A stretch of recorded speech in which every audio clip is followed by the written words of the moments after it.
All right, we look like we're live here at MythVision Podcast. We're talking about the book of Acts with a historian, scholar who's published extensively on the field of New Testament studies and other areas as well. I hope everybody's having a wonderful day.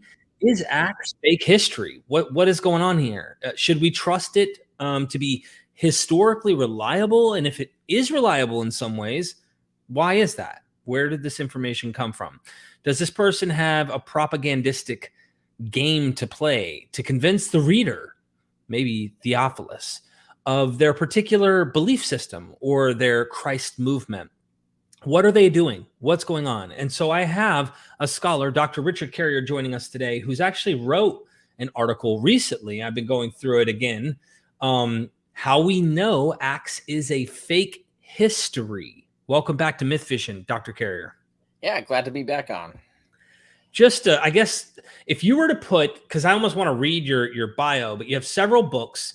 You have your website, which is where this article is for people who are interested. I mean, I've got, Jesus from Outer Space, Proving History, and then Hitler, Homer, Bible, Christ right here. And I was trying to find your others, but I literally can't see. Yeah, there's so many books. There's 9. I now have 9 books. All but one are available in Audible as well, so people who want to hear them instead of read them. The 9th one, Audible, is coming, but it won't be read by me. It's going to be read by a special celebrity. So that will be announced, I hope, by the end of this year, I think. So finally have the audio of Jesus from Outer Space available. Other than that, yeah, electronic edition and all of that. But my website, richardcarrier.info, people can go there, find my Twitter feed, my Facebook feed, all my books, all my writings, and links to learn about my courses. So I have a variety of text-based courses, but I'm also starting to roll out courses with MythVision, which are video-based courses. And they're great. Like I love the way we've organized those courses. The video is good. The syllabi are good. So the one we've got is New Testament Studies for Everyone, which does touch on this issue of the book of Acts. And then how would you approach scholarship about it? Like, how would you approach this question that we're talking about today from an informed perspective without having to go get a college degree and all of that? Right. And that's what the New Testament Studies for Everyone is about. It's about giving people some of those basic skills, teaching you some of the resources that are available that you can use to leverage your ability and your knowledge, and just fill you in on what is the mainstream position, where is the field on these things right now. And I think that generally the trend on Acts is with me on this. I was just reading, in fact, maybe I can read it out again, but in my article, the one that you linked to, I linked to the Westar Institute's summary of their study, because they came out with a study of Acts. They published a book on it. Okay. And it lists all of their conclusions. And I think that came out, I can't remember when that came out. Oh, it was, let's see. It concluded in 2011. I can't remember when they published the book, but just looking back over their list of things that they found, and the Westar Institute is, people recognize it as the Jesus Seminar. That's a misnomer, because the Jesus Seminar was just one project that they did and that they finished years and years ago. But the group that does these projects is the Westar Institute, and of which I'm now a fellow of the Institute. And they did a bunch of other studies. Once they finished the Jesus Project, they did the Book of Acts, they did the Origins of Christianity and things like that. And they're doing a bunch of other stuff too. But anyway, they did this Acts seminar, and I hadn't read like their report summary in like maybe 10 years, right? Because I used the report and the reports for my book on the history of the city of Jesus when I wrote a chapter about this, summarizing a lot of other scholars. And you'll notice I cite tons of scholars, like some of the leading writers of commentaries on Acts are saying the same things that I am about the book of Acts, that it is essentially historical fiction. It's more on the fiction side than it is on the historical side. It's more of a religious adventure novel. And in fact, it has more in common with religious adventure novels, with actual novels like fiction of the period, than it does with histories of the period. It looks a lot more like a novel than it does a history. If you've read the histories, and you can really tell the difference between the way they're written and how they're composed and all of that. This is an interesting point. I hope we can get into some of those details. Yeah, we will, as we go in, because your article, and I've literally referenced it in the description of the video. So if you're watching this later and it's not live, you can check it out. I'm going to go ahead and post this in the chat just so everybody can at least put the tab on your computer. You're going to want to read this later. I actually contacted Dr. Carrier because I'm actually a subscriber to what he has, what he publishes. And this came out, and I had just recently done some of this stuff on Richard Purvo's books.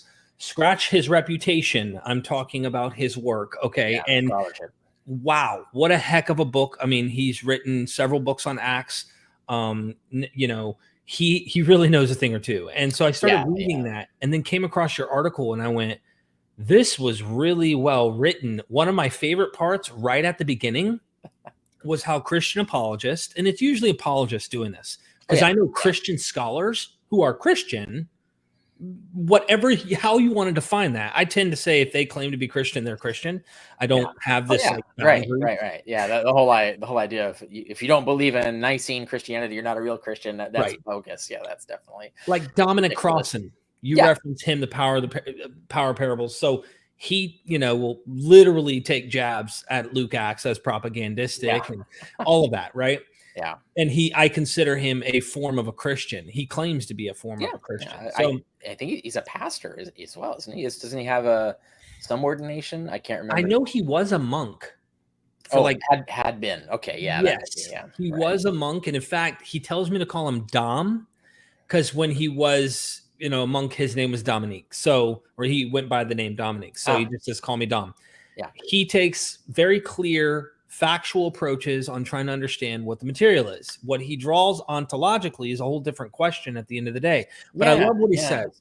Right. And he would be on the same page as you when it comes to Acts. But other Christians who are apologists if this isn't history, I'm going to word it this way. If this book is what you're suggesting, they are in huge trouble. Their entire worldview is in huge trouble.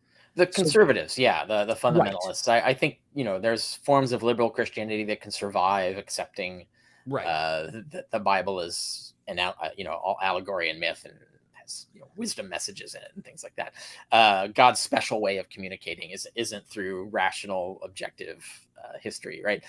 So if you completely reinterpret the New Testament, you can rescue a semblance of Christianity. But you're right, the fundamentalists need these things to be true, because if it's not history, if this stuff is being made up, that contaminates the rest of the text, right? Because they're like, well, that means then the Gospels are making stuff up, and then what have we got, right? You go into Paul, and I don't know, everything's kind of wishy-washy, and there maybe Paul's making up stuff, we don't know. So it has a cascade of problems, and so that's why it's all man's on deck, right? This is they have to defend the bulwarks, and Acts is one of them. And of course, the article we're talking about, that premise the discussion on this one particular Christian apologist who very explicitly says what their apologetic mission is, which is that they need to believe that Jesus is God. To do that, they need to prove that the first disciples, the first apostles, believed Jesus was God. And to do that, they need the book of Acts, right, to be a historically reliable text, and not, as most mainstream scholars now conclude, a second century piece of propaganda, right? So that's, and of course, there's not even an internal logic to the thing I pointed out in the article. Like, actually, Acts never says Jesus is God. So that's a mistake that often. But you also point out, like, he does a straw man and some fallacy, because he assumes it's either he's completely man and man only, or he's all the way God, Trinitarian. And it's like, oh my gosh, several scholars point out the boundaries, right? This is a common apologetic move, which is you say either one thing or the other, and then you refute one thing, and therefore it's the other, right? Like, this is a common, Christian apologetics is practically built out of this methodology. And this is a good example where he says either Acts says Jesus is God, or Acts says he was not divine at all, he's just an ordinary guy. And it's like, no, and that just, most mainstream scholars come to the opposite conclusion, that there's an excluded middle there. Right. Which actually is what the earliest documents, Paul and the book of Acts, and frankly, all of the Gospels, even the Gospel of John, we could do a whole thing on that. How I don't think even the Gospel of John is claiming that Jesus is God. But that's more debated. But anyway, the book of Acts isn't, because the view was that Jesus was a divine being, like he was supernatural, he was pre-existent, he was godlike, he had godlike powers assigned to him, he had some of God's authority assigned to him by God, and all of this stuff. But that's not the same thing as being identical to God, right? And so that's what the mainstream view is that was the earliest view. Acts is totally in alignment with that. But once you admit that that's the case, then his whole apologetic argument that it's either all God or nothing divine at all, that argument falls apart, and you're stuck in the middle where he can't get to where he wants to go. And that's why he has to create that false dichotomy to do that. I don't want to get lost in that because there's some details about this article that I just want people to read, because I'm really want to get into the data of why is this book not history, factual, everything. It's not propagandistic to try and like force a path. And one of the things you said in the intro of this that I was getting to, that was my favorite part, is how you literally say like they have to ignore the 20 other book of Acts of various fictions. And this is something that Dr. Richard C. Miller said. And by the way, he loves your work. Huge fan. Maybe sometime I can get you and him together on to talk. He pointed this out too. It seems to be something that's happening in my thinking over time, and I'm always learning, is we have this overwhelming weight of data from Christians, self-proclaimed Christians, who are writing what we would clearly say fan fiction. They're creating narratives, having fun, having Jesus be a kid killing another kid to turn into birth, like crazy, cool, fun, interesting novels. And the disciple John commands bed bugs to march out of his bed. Yeah, there's like or the giant cross coming out of the. So I say like the gist is, we want to create narrative around our guy. Whether he existed or not is not the question today. It's simply like, here's our person that we're going to create fiction about. But we get back to these supposed untouchable, sealed by some invisible power that says, these books, however, are the real deal. Everyone else is full of it. It's the ignoring of context. This is another apologetic trap. And the true context is that if you step aside and forget Christian faith claims, like the whole idea of the canon and all of that, and you just look at it like books of Acts were normally fiction, like 10-1, right? like more than, no, it's more like 20-1. Even if ours is true, then, but it's like the weirdest, rarest exception of this genre of literature among Christians. And when you look at it in that context, you go, well, hold on. Christians are just making up Acts willy-nilly left and right. Why should we believe this one is somehow the only one that was a properly researched history? And that doesn't mean you need to answer that question. And apologists like Boyd will attempt that, right? And then, critics like me will come out and expose the fallacies and what they're attempting to do. When you look at the evidence supports, not only is the prior probability support Acts being fiction, but the evidence within Acts itself, our book of Acts itself, confirms that it's fiction. Like all the evidence trends towards fiction, not towards history. And that's even apart from the fact that there's another version of our Acts. And I don't know if I sort of mention it briefly in that article, but people often don't realize that there is another version of Acts, our Acts, that's like 10 to 20% longer and has a whole bunch of extra stuff in it. But it's otherwise identical apart from minor changes. And that one was just happened to be excluded from the canon for whatever reasons. But that means that like people were willing to even add fiction to Acts. So you keep fictionalizing it, like keep altering it to add more and more crazy stuff. I was reading the Hermeneia by Purvo on Acts, and he points out, I mean, there's so much in there. You can't just casually read that Hermeneia. It's like it's I mean, all Hermeneia commentaries are heavy, but they're all excellent. Even when they're by people I don't agree with, they're academically rigorous, and so they are the best commentaries to go to. You don't have to agree with them in everything, but they're invaluable to consult because they've done their work.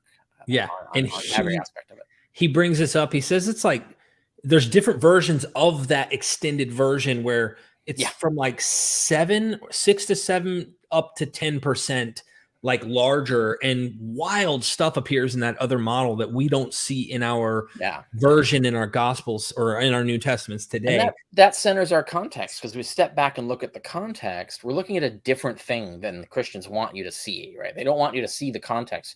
And when you do, they'll come up with a whole bunch of excuses why you should ignore the context, which is not what you should do as a historian. You should pay attention to the context and take it seriously. So let's jab right in. Let's get into these. We'll Yeah, get let to me super let me chats in a read bit. the list. There's this 10. So at the Westar Institute, they have these 10 things, and they spent 10 years on this. So this is a committee, probably about 100 scholars or more overall. And not just anybody can join. You have to be fully credentialed, and you have to be nominated, and they have to like put you in, accept you as for the fellowship. So these are like serious vetted scholars over 10 years came to a pretty good consensus. Like there's not much dissent among them of these 10 things about the book of Acts. And so let me read them. I'm just reading them Please do. I'm verbatim. gonna make you full screen so everybody can see you. Okay, yeah. The use of Acts as a source for history has long needed critical assessment. Yes. Acts was written in the early decades of the 2nd century. This is, Christian apologists hate this, but this is the growing consensus now, is that Acts is an early 2nd century text. It was not written in the 1st century. The author of Acts used the letters of Paul as sources. That's important because the author of Acts contradicts the letters of Paul a lot, and now we know it's on purpose. Except for, they say, the letters of Paul, no other historically reliable source can be identified for Acts, for the Christian parts of Acts, that is. Acts can no longer be considered an independent source for the life and mission of Paul. Contrary to Acts 1-7, Jerusalem was not the birthplace of Christianity. Acts constructs its story on the model of epic and related literature.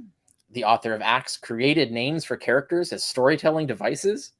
Acts constructs its story to fit ideological goals, and Acts is a primary historical source for the 2nd century Christianity, not for 1st century Christianity. So I agree with all of those things. And those are all the things that I aim to prove in chapter 9 of On the Historicity of Jesus. I focus more on the fiction aspect. Like we can look at story after story after story, and we can see the literary basis of them. And once you see the literary basis of them, it doesn't make any sense to believe that this is history. Right. Okay, couple things before we dive into Q&A, and I just want to throw it out there. Come on, Dr. Carrier. I mean, look at the opening of Luke. I mean, it's clearly a history. You're just wanting to sin. You just want to deny God and Christ. Luke tells you in his preface, this is a history, and he's giving you the actual facts, right? And Luke wrote this, right? I mean, you're in total denial. Of course, I'm being silly here. Tackle that big question that even scholars tend to wrestle over about this issue, about the preface of Luke. Yeah, so the usual apologetic line is, oh, this looks just like a preface to a history book, right? And it does. In fact, it deliberately does, but it conspicuously lacks all the actual things that you would find in history. So it's mimicking history while not actually, right? And I'll give you an example some of of what those I mean. things as you go Right. along. Yeah. So to give you an example, so we have lots of prefaces. Historians in their prefaces will usually say who they are. Not always, but usually they'll say who they are, what their sources were. Sometimes they'll mention, they'll name the sources. One of my favorite examples is Arian. Christian apologists love to rag on Arian because he wrote this history of Alexander the Great 500 years later. How could he write a history about Alexander the Great 500 years later? Why would you trust him, you silly historians? And it's like, because Arian says who he is. He says what his method was. He explains what his method was. He names his sources, and he says, I'm only using 3 eyewitness books written by people who marched with Alexander. I'm going to just say what they say where they agree, and where they disagree, I'll point out where they disagree. And we know he doesn't follow that method, consistently, but he does it. Like there's points where he'll say, oh, well, this author said that there was a magical snake, and this other author said it was just a raven, right? Like, so there'll be things like that. Yeah. But it'll be this methodological consciousness, but naming sources, naming who they are, explaining to the reader why you should even believe anything they're saying, in rational terms, not faith-based terms. When you look at Luke's preface, he never says who he is, never explains who he is, never explains how he knows anything he knows. He says he's faithfully reproducing a tradition handed down to him, but we know that's not even true, because he contradicts all his prior sources, Matthew and Mark, for example. So he's not faithfully doing it, but he claims to be. But he doesn't name them either. He doesn't say, hey, Mark and Matthew wrote these books. I'm using them as sources, and this is how I'm going to decide between them where they disagree or whatever. He doesn't do that, right? He never names his sources. He never explains what method he used to decide what to write. Why did he contradict them? Why did he make more stuff up? Why did, he doesn't tell you. So the preface looks like a history, but it doesn't do any of the actual things that a real history would do. So this is very much kind of like a fictional history. The way it already from the beginning, the way it's constructed does not look like an actual history. You actually bring up Plutarch's kind of critique of Herodotus, and Herodotus, for his time and age, he does an okay job. I mean, he does not bad. Of course, the father of For his history. time, yeah. Yeah, but even while Plutarch jabs at him for kind of the methodological, he crosses over certain barriers and mixes up genres and stuff in the way that he does stuff.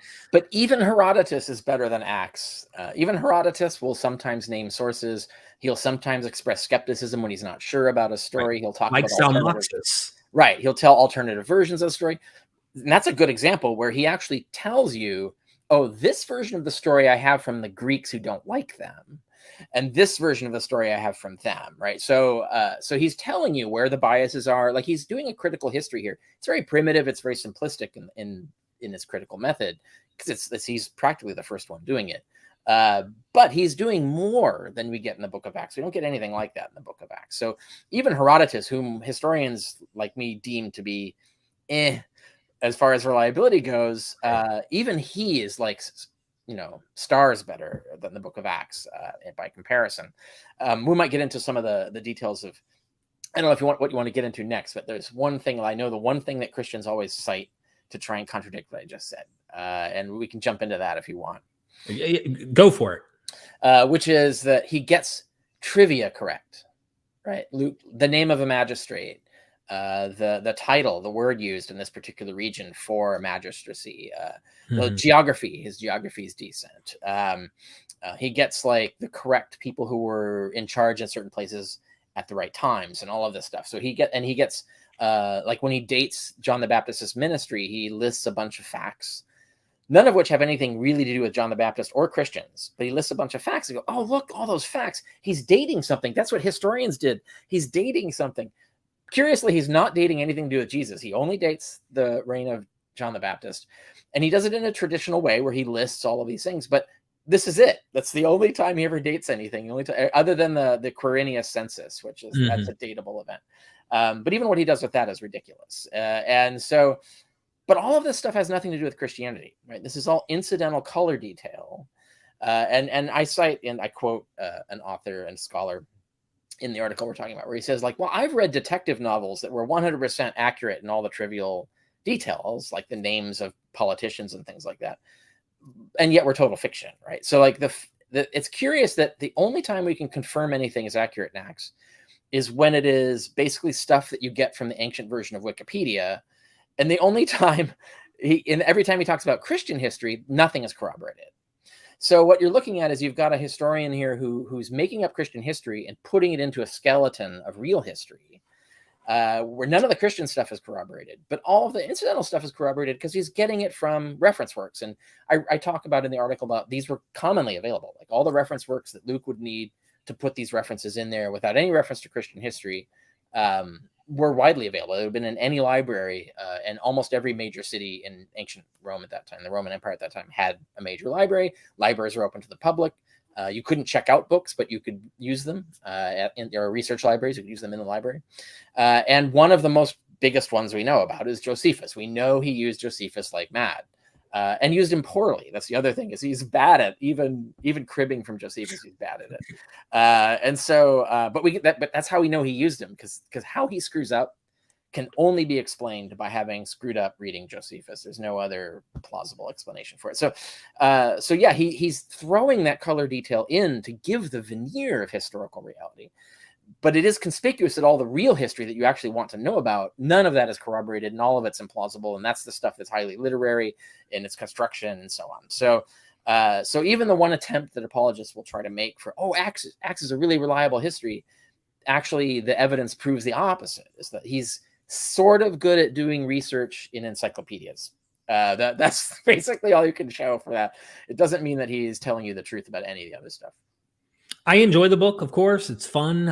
It's interesting. Certain spots of it are more fun to me than others. But so we're talking about sources. We would say Acts has the Gospels, some form, probably all three for all we know.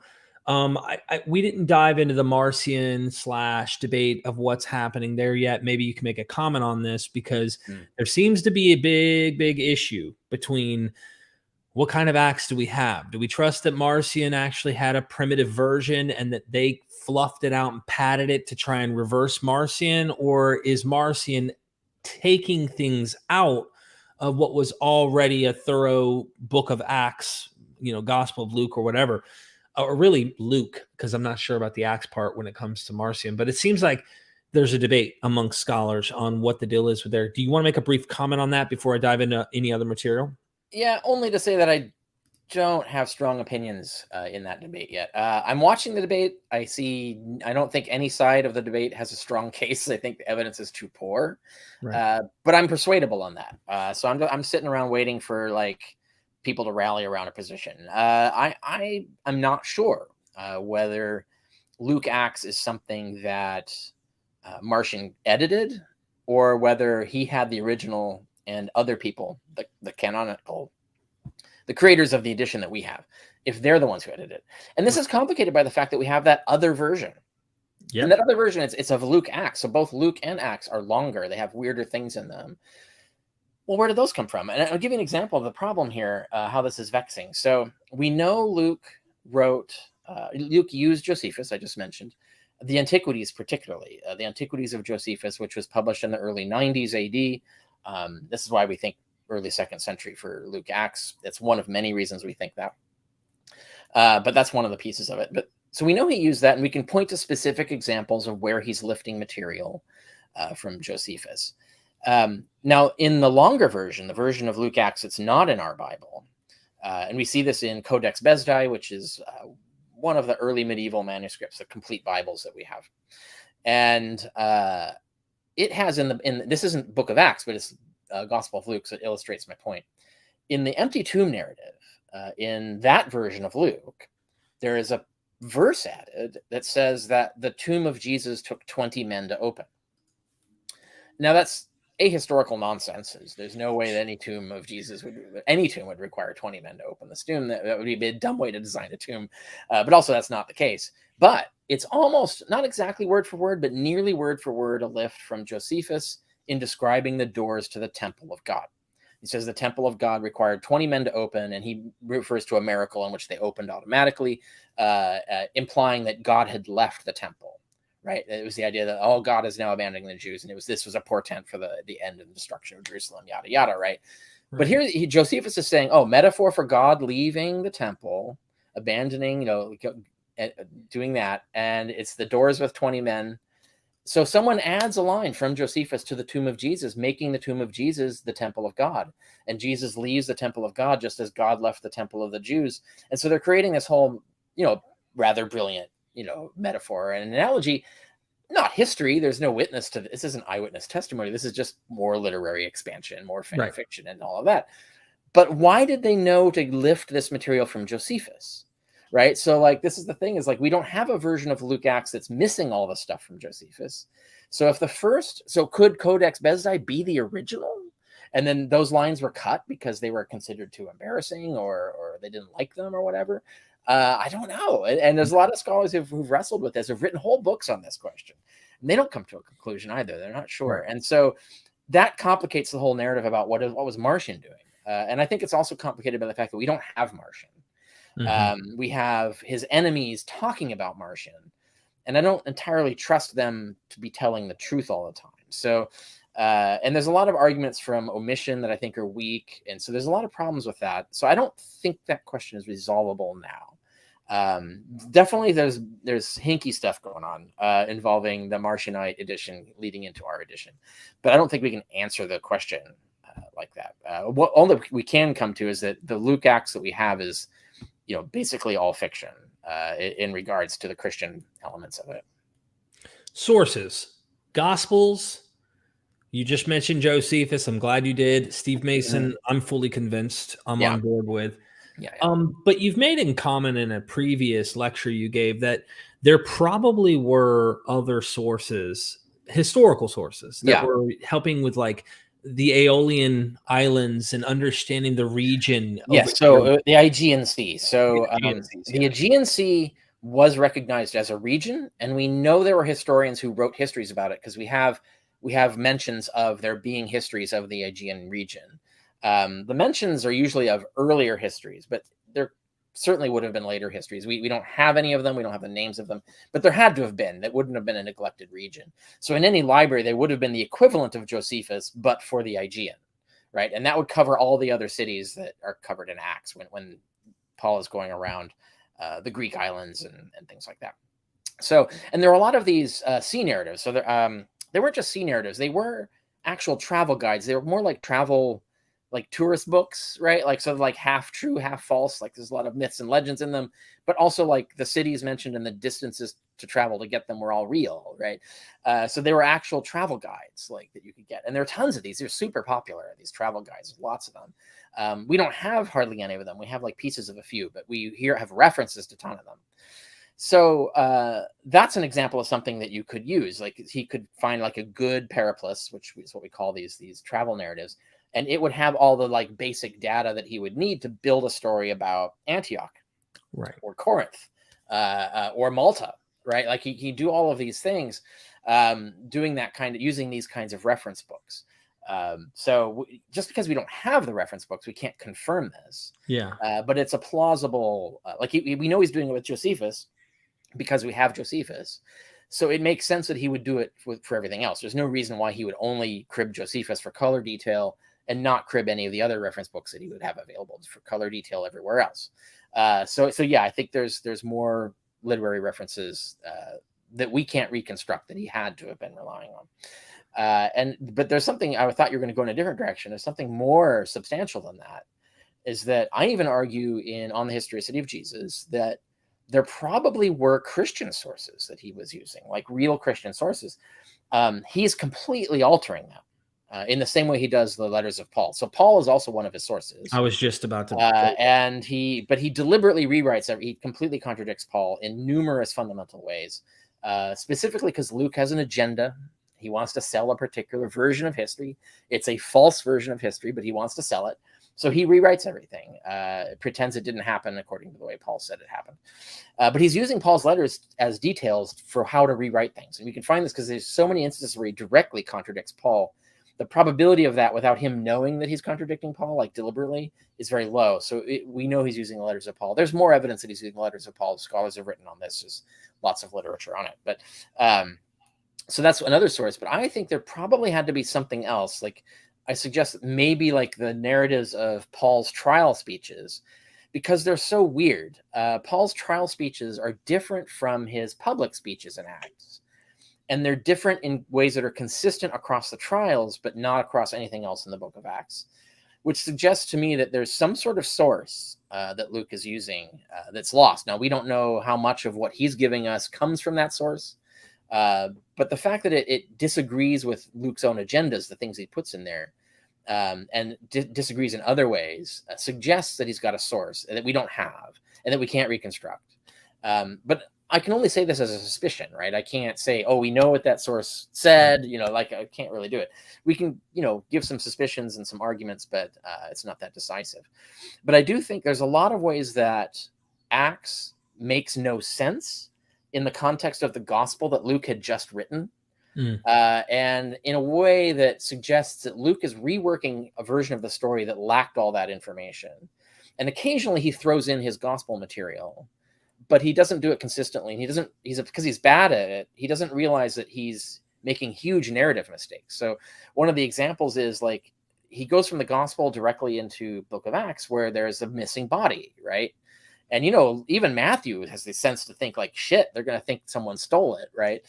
Luke gets rid of that storyline, but still you've got a missing body, right? Like that's a big deal.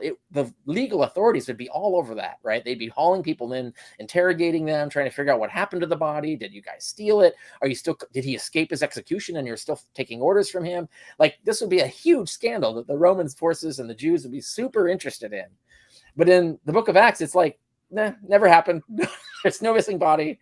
There's nothing to be worried about. And every time you have Paul interact with the authorities, it's like, I don't know, maybe he's just seeing a vision of an angel or something, right? Like there's no reference to what about the missing body? Like, did they steal it? Like where is the body? The Christians never use it as an argument. and the Jews and Romans never use it as a reason to do an inquest. Like, it just never comes up. So I think there has to be some sort of underlying Christian story that the author of Acts borrowed, in which there is no empty tomb. And it has the narrative structure, the skeleton that Luke is using. But Luke didn't like notice this glaring narrative disconnect between his two things. He just reworked the story the way he wanted it to sell the particular message he had. But it didn't occur to him, oh shit, I better like have the Romans suddenly notice that there's an empty tomb. Oh, I better have the Christians constantly referring to the empty tomb as the best evidence for their position. Oh, I should be doing, like, it never occurs to him to do this, right? And that's weird. Like, I think if Luke was writing Luke Acts just himself, just from the table, I think Acts would continue the narrative setup of the gospel. Like, it would bleed into the second novel, and there would be narrative consistency. The narrative inconsistency is weird, and I think the best way to explain it is that there was some underlying text. It's not an underlying text that said the things that modern Christian apologists want it to have said, but I think there has to have been something. And like I said, I can't prove this, and I don't claim to have proved it. I just think there's telltale signs there. And there are other things missing that do this too. Like, Jesus's family completely vanishes. Joseph of Arimathea completely vanishes. All of these characters who are crucial at the end of one novel or one chapter just disappear in the next chapter. Like, if this was a novel, you'd say, like, this is a bad writer. Like, why did he forget all these characters that he just introduced? And anyway, so that's the kind of thing that there's a lot of aspects to Acts that I think there might be some Christian source back there, but I don't think we can reconstruct it. We can make hypotheses about it based on the evidence we have, but that's not a proof. And there might be other sources that we can't reconstruct at all because we don't know what books Luke was using to build his narrative.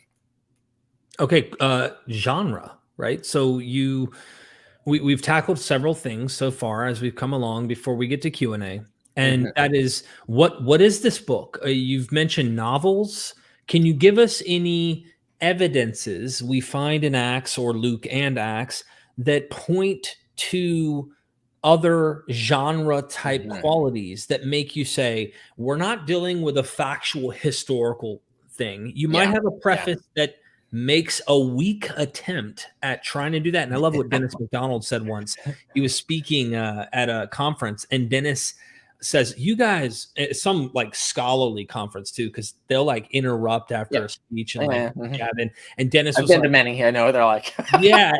Dennis just like jabs in and goes, so you're telling me this guy who's writing a historical preface 11 verses into the first chapter has angels flying around and appearing, and you're going to tell me you think that like is a historical, like that's how a historian would write something? Right. And I thought, whoa, that's actually quite clever to point it out. But what are some telltale signs this is a novel in the fictional category of genre? I'll set aside all the evidence, all that's relevant is all the evidence that Luke is inventing for propagandistic purposes. So all the ways he contradicts Paul, and contradicts Paul in exactly the way that aligns with Luke's agenda, is an example of fictionalization. Now you could say that that's historical revisionism. It's still fiction in the sense that it's false, but it's not fiction in the sense of like adventure fiction, right? But that's still a big piece of it. Like, we have a lot of evidence that Luke is pushing an agenda and rewrites history to push that agenda. But apart from all that, it's just the way he writes and tells stories. And there's countless examples, and it's really that when you stack the examples that it becomes clear, right? There's the overall picture, which is that Luke looks like these religious adventure novels. There were these romances written around the same time. They were very popular. There are many more than we have, right? We only have whole or pieces of some of them, but there are a lot more of them, of these religious novels. And they had a lot of similar features. I wanted to pull it out. Maybe I'll pull out. Go ahead. On the Historicity of Jesus. Hit that like button, peoples. Hey, we got 518 people watching. Check out Dr. Carrier's course and check the links. We're diving deep today. Yeah, so in chapter 9 of this, I go into an example. Which book is this? On the Historicity of Jesus. Okay. And this isn't me. This is other scholars have pointed this out, Purvo among them. Here we go. So, and this is a numbered list, and it's in the chapter, so for people who are interested. So this is what all these adventure novels of this time, they have all of these features. And listen to this list of features. They all promote a particular god or religion. They are all travel narratives. They all involve miraculous or amazing events. They all include encounters with fabulous or exotic peoples. Let's see, exotic peoples. So, for example, the bull sacrificing pagans of Lycaonia in Acts 14, the superstitious natives of Malta, the philosophical Athenian dilettantes, fanatical pagan silversmiths of Ephesus. Like Acts has all of these things, just like the adventure novels, right? They often incorporate a theme of chaste couples separated and then reunited. A token nod to this element exists in Paul's chaste interaction with Lydia in Acts 16, and his many women followers, named and unnamed. They feature exciting narratives of captivities and escapes. There's several of those, weirdly several of those in the book of Acts. They often include themes of persecution, scenes involving excited crowds who become a character in the story, which happens a lot in the book of Acts, and divine rescues from danger, many times in the book of Acts. And divine revelations are always integral to the plot through oracles, dreams, and visions, all of which feature in Acts. And so that's one reason why Acts looks far more like a novel than any historical monograph, because you won't find any history that looks like that. And I do know there's like pushback on some of these things. People say, wow, you'll occasionally find something mythical and ridiculous in Josephus. And I think it's important to emphasize that, yeah, any author will throw the occasional thing in. Right. But what makes myth different from history is that this is a pervasive fundamental feature of the story, right? Like, so it's not like occasionally there's some incidental weird thing. It's not like Arian where, well, there was this magical snake and this other guy didn't believe it, right? Like that doesn't happen. Like, it's not just some one-off thing that happens, occasionally. No, it's fundamental to the story. Every chapter, every story is fundamentally these things. Kind of like if I were to use an example of, and I'm getting into the propagandistic side of Acts. Yeah.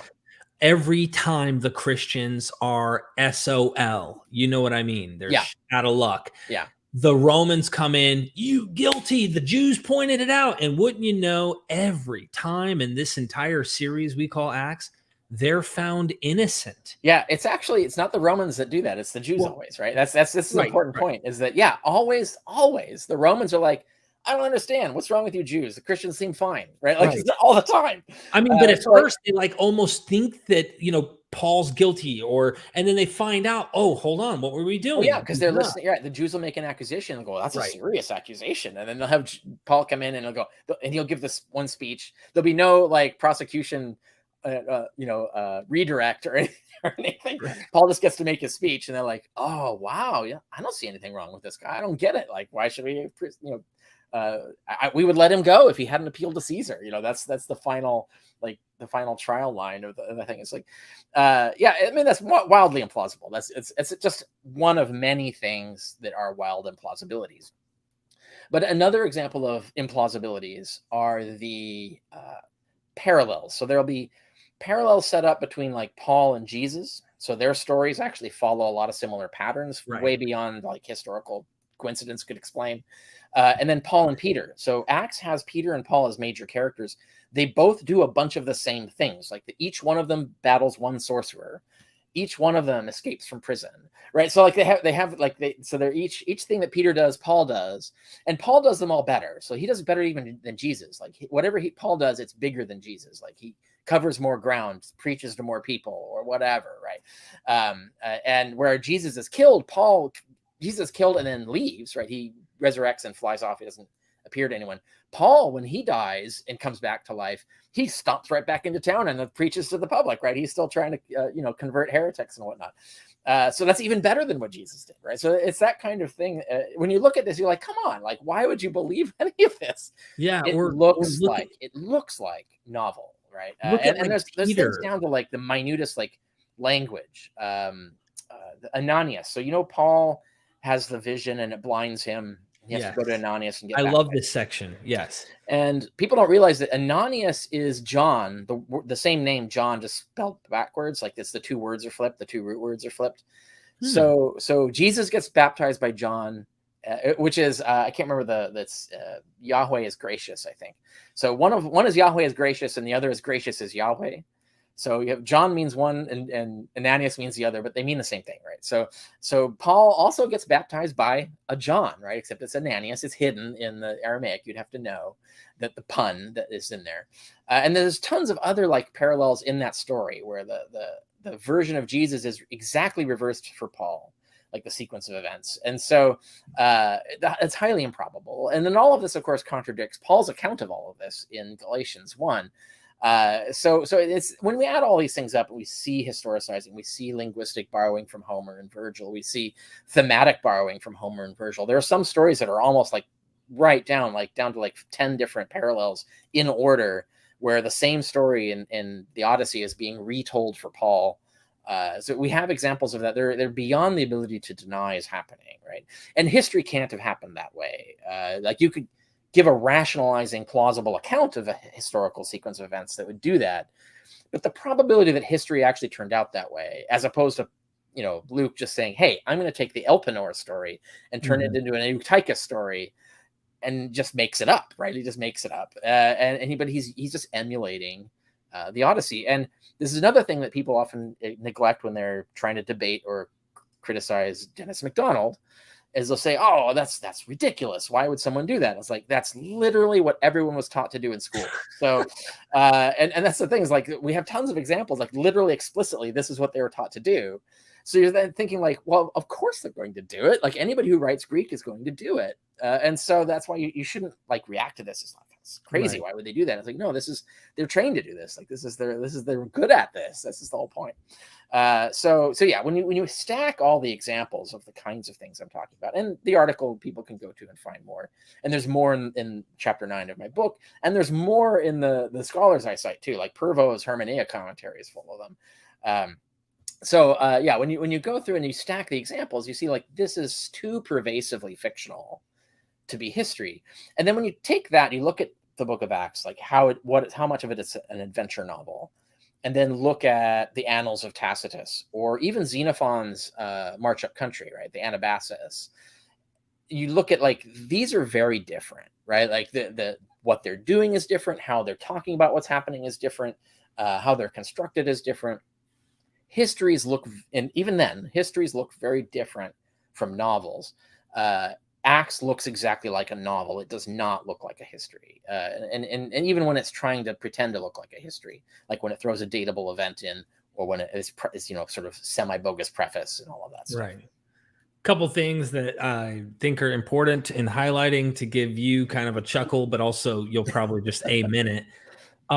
Dennis came on. We were addressing Christian apologists who want to make the shipwreck narrative literally true, because Paul talks about being shipwrecked 3 times, and he spends like 12 words to do it. Yeah. And this shipwreck of one shipwreck is like ridiculously long and narrated.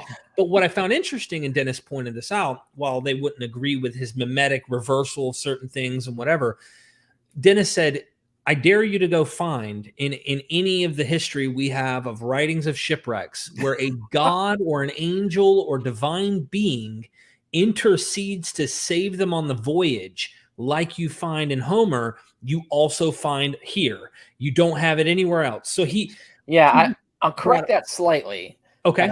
You might get mentions of the story. So there are examples in Tacitus where he will mention people telling the story of a god's intervention, but he will have authorial distance and he will be a rationalist about it. And so that sometimes Tacitus will say, well, and some people said this was the god's doing, but here's my rational explanation for what happened. Oh, okay. Right? So that's that, but that's typical, right? That's how histories were written. Even if they're pushing a religious agenda, they were written that way. So the fact that Acts is 100% gullible never shows any doubt. Like, it just tells these wild stories as if no one would doubt them. That's fiction. Only fiction is like that. Like an author who's writing serious history would know that what he's saying is ridiculous or sounds ridiculous to his audience, and he would apologize for it, right? He would say, like, I know this sounds ridiculous, but here's why I believe this, or why you should believe it, or whatever. But the fact that the author like just assumes that everybody's going to just believe this wild, ridiculous stuff, that's a sign of fiction, right? That's an example, and that's what MacDonald's getting at, right? Is right. This that way of writing does not exist in history of the time. So it looks more like fan fiction you were mentioning earlier. Right. I was going to say the example of the Book of Enoch. Now, how many people know Christianity is founded on the Book of Enoch. Like a lot of fundamental Christian teachings from the very beginning derive from the Book of Enoch. A lot of basic assumptions, like the role of Satan and all of this stuff. A lot of what's built out of the DNA of Christianity is based on the assumption that the Book of Enoch is scripture, but it never got into scripture except for the Ethiopian canon. Find its way in Jude. Oh, right. Yeah. Yeah. And so, but the thing is what is the Book of Enoch? Well, the Book of Enoch is this ridiculous story about the war in heaven, how Satan rebelled and these angels and went down and gave sorcery and taught technology and science to everybody. And this is horrible. And this is why everything went wrong in the world. And then, of course, there was going to be a Messiah who will come and sort all this out and throw the demons into the hell pit or whatever. That's the Book of Enoch, right? So Christianity is built on this. But what is the Book of Enoch? So the Book of Enoch is 100% fan fiction. I mean, none of it's believable, right? Like no one went up into space and talked to angels to get like reportage of the war. Tell me about this war now. Which general did? No, that never happened, right? It's total fiction. But it's based on one sentence in Genesis. I think it's chapter 6, where it says, it just pauses in the middle of this narrative. It pauses and says, and the watchers came down from the heavens and had sex with women, and then there were giants. And then it just moves on, never touches on that. And it's very like you pause that, wait, what was this about giants? Right. Watchers? What are you talking about? Right? Like, so there's this one sentence and they just keep going. And so someone saw that sentence and they decided, and they wrote a whole book. Yeah. Expanding that one verse into the whole freaking bogus story. And so that's what we get with Acts and that shipwreck. So Paul mentions shipwrecks. So, wow, I can write a shipwreck. I mean, I was trained. And there may have been real shipwrecks. This is this is what I said. And I don't know. I don't know if I can trust Paul completely. I'm not going to say he didn't get these three, but he flexes in that passage. Yeah. And it's in a passage where he needs to like have his resume look good. Yes. So I don't know about you. Suffering is an important piece of the resume. This is another thing that Christian apologists forget, is that their epistemology is different from our epistemology. Right. We believe that evidence, and probabilities and things matter. That's how you prove something, is with evidence. That is not the epistemology of the ancient thinkers. Certainly of Paul's audience, that is not their epistemology at all. For them, they care about, like, are you sent by God? And how would you prove that you're sent? If you're sent by God, you're telling the truth. That's it. So how do we know you're sent by God? One is, I suffer for the faith. Why would I suffer the faith if it wasn't true? Wow, that's an amazing argument. You must be telling the truth about everything. Right? Yeah, no, right? But I think people forget that this is a whole epistemology, that it is a bankrupt, ineffective, unreliable epistemology. But it is a super popular epistemology that a lot of people bought, especially then, even still today, but especially back then. And there's others, like, can you do miracles? That was one. And now they still have the thing like, well, even the devil can do miracles. Even the devil's guys can do miracles. And that's when you come to the whole, like, well, are your teachings in line with moral truth? Are you teaching moral things? Which is a circular argument, right? Like, it's like, what's moral, right? That kind of thing. But none of this has anything to do with what your factual claims are true or not, right? Like, if you're saying, it's like how you test the spirits. Are they saying moral things or immoral things? And that's it. And that's your only way of deciding what is a true spirit communication and what's not. And so this is their epistemology. And I write, people are interested in this, I have a whole chapter on it in my book, The Scientist and the Early Roman Empire, where I go into the epistemology of ancient Christians and how it radically differed from the epistemology of natural philosophers of their own time. And that's the difference between religion and science then and now, ever since, right? And so if you want to understand the basis of this, that's it. But that's the whole thing, like you were saying, like, he needs to build his resume. Right. But he doesn't build his resume by, like, getting, sworn affidavits from witnesses or saying, like, oh, I studied under Peter for a year and memorized his story. And no, he doesn't do any of that. He says, I suffered for the faith. So I must be awesome. I must be telling the truth. It's suffering. It's suffering. That's right. Yeah. Look, so our time is limited, and I gotta get through some of this stuff before we get to Q&A. I absolutely love what you're doing here.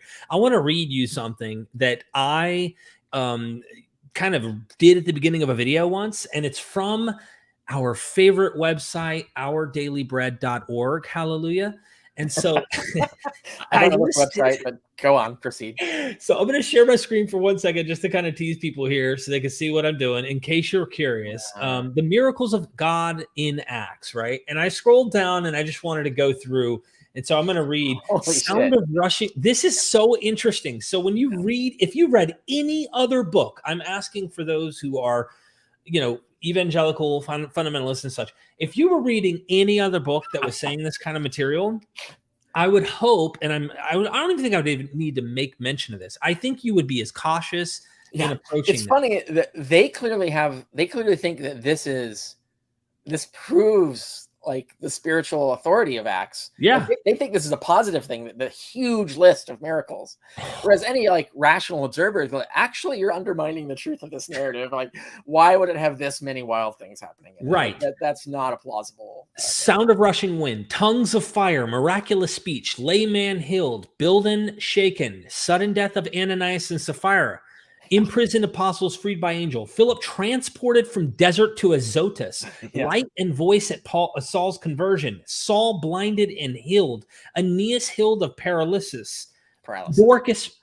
Dorcas restored to life, Herod's violent death, Elymas and the sorcerer blinded, cripple at Lystra healed, demons cast out of slave girl, Paul freed from prison by earthquake, Eutychus raised from the dead, Paul unaffected by viper's bite, father of Publius healed, clusters of miracles, many wonders and signs, many signs and wonders. The shadow of Peter apparently healed some, and a multitude gathered, and they were all healed. Stephen did great wonders and signs. The multitudes heeded, hearing and seeing the miracles which Philip did. The Lord granted signs. Anyway, here's where it gets interesting.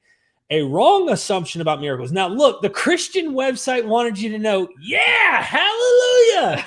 then they go on to go, all right, now, the fact that many miracles occur does not mean that every believer should always expect one whenever he faces a problem.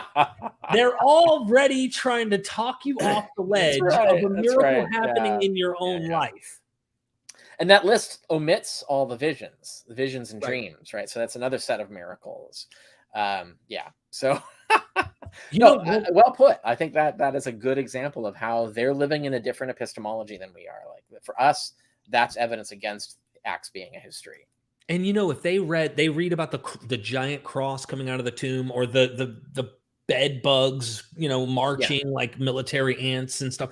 I mean, they would read that and go, how ridiculous, because they've been trained, kind of told what is canon, what is the measure of what is the correct books that we can read.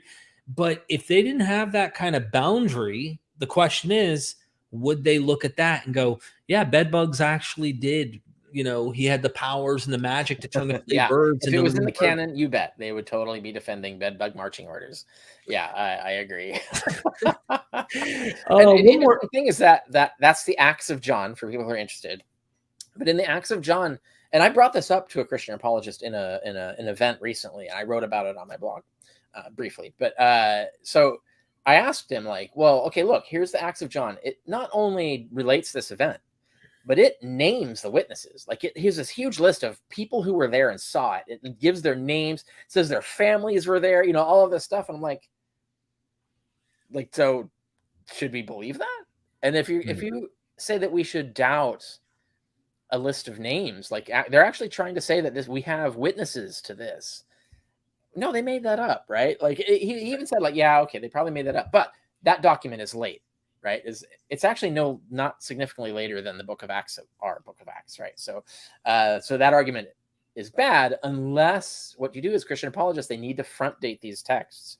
They need Acts to be before 60 AD or whatever, or before 70, because once you accept that it's early 2nd century, well, now it looks just like the Acts of John, and the Acts of John claims to have better witness testimony and evidence of the sources than our Book of Acts does. Right. So, it's like, is your epistemology just that what you need someone to do is lie more? Like the bigger lie will convince you. And it's like, does lying more make your testimony more probable to be true? No, it's the other way around, right? So it's the backwards epistemology. Our epistemology, as we look at this and we go, yeah, that looks like a novel. That doesn't look like history at all. their epistemology is, well, hallelujah, look at all the miracles, it must be from God, right?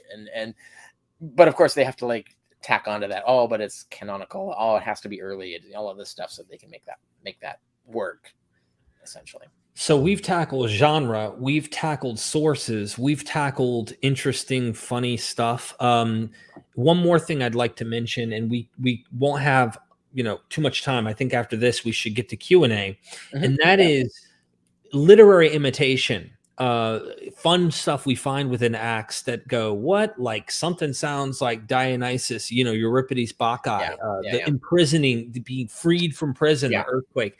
That's found in Euripides 500 years, maybe 600 if this is early 2nd century. And this is, 600 years earlier, we have Dionysus, a god who is a demigod, who's birthed by Zeus and his mother Semele.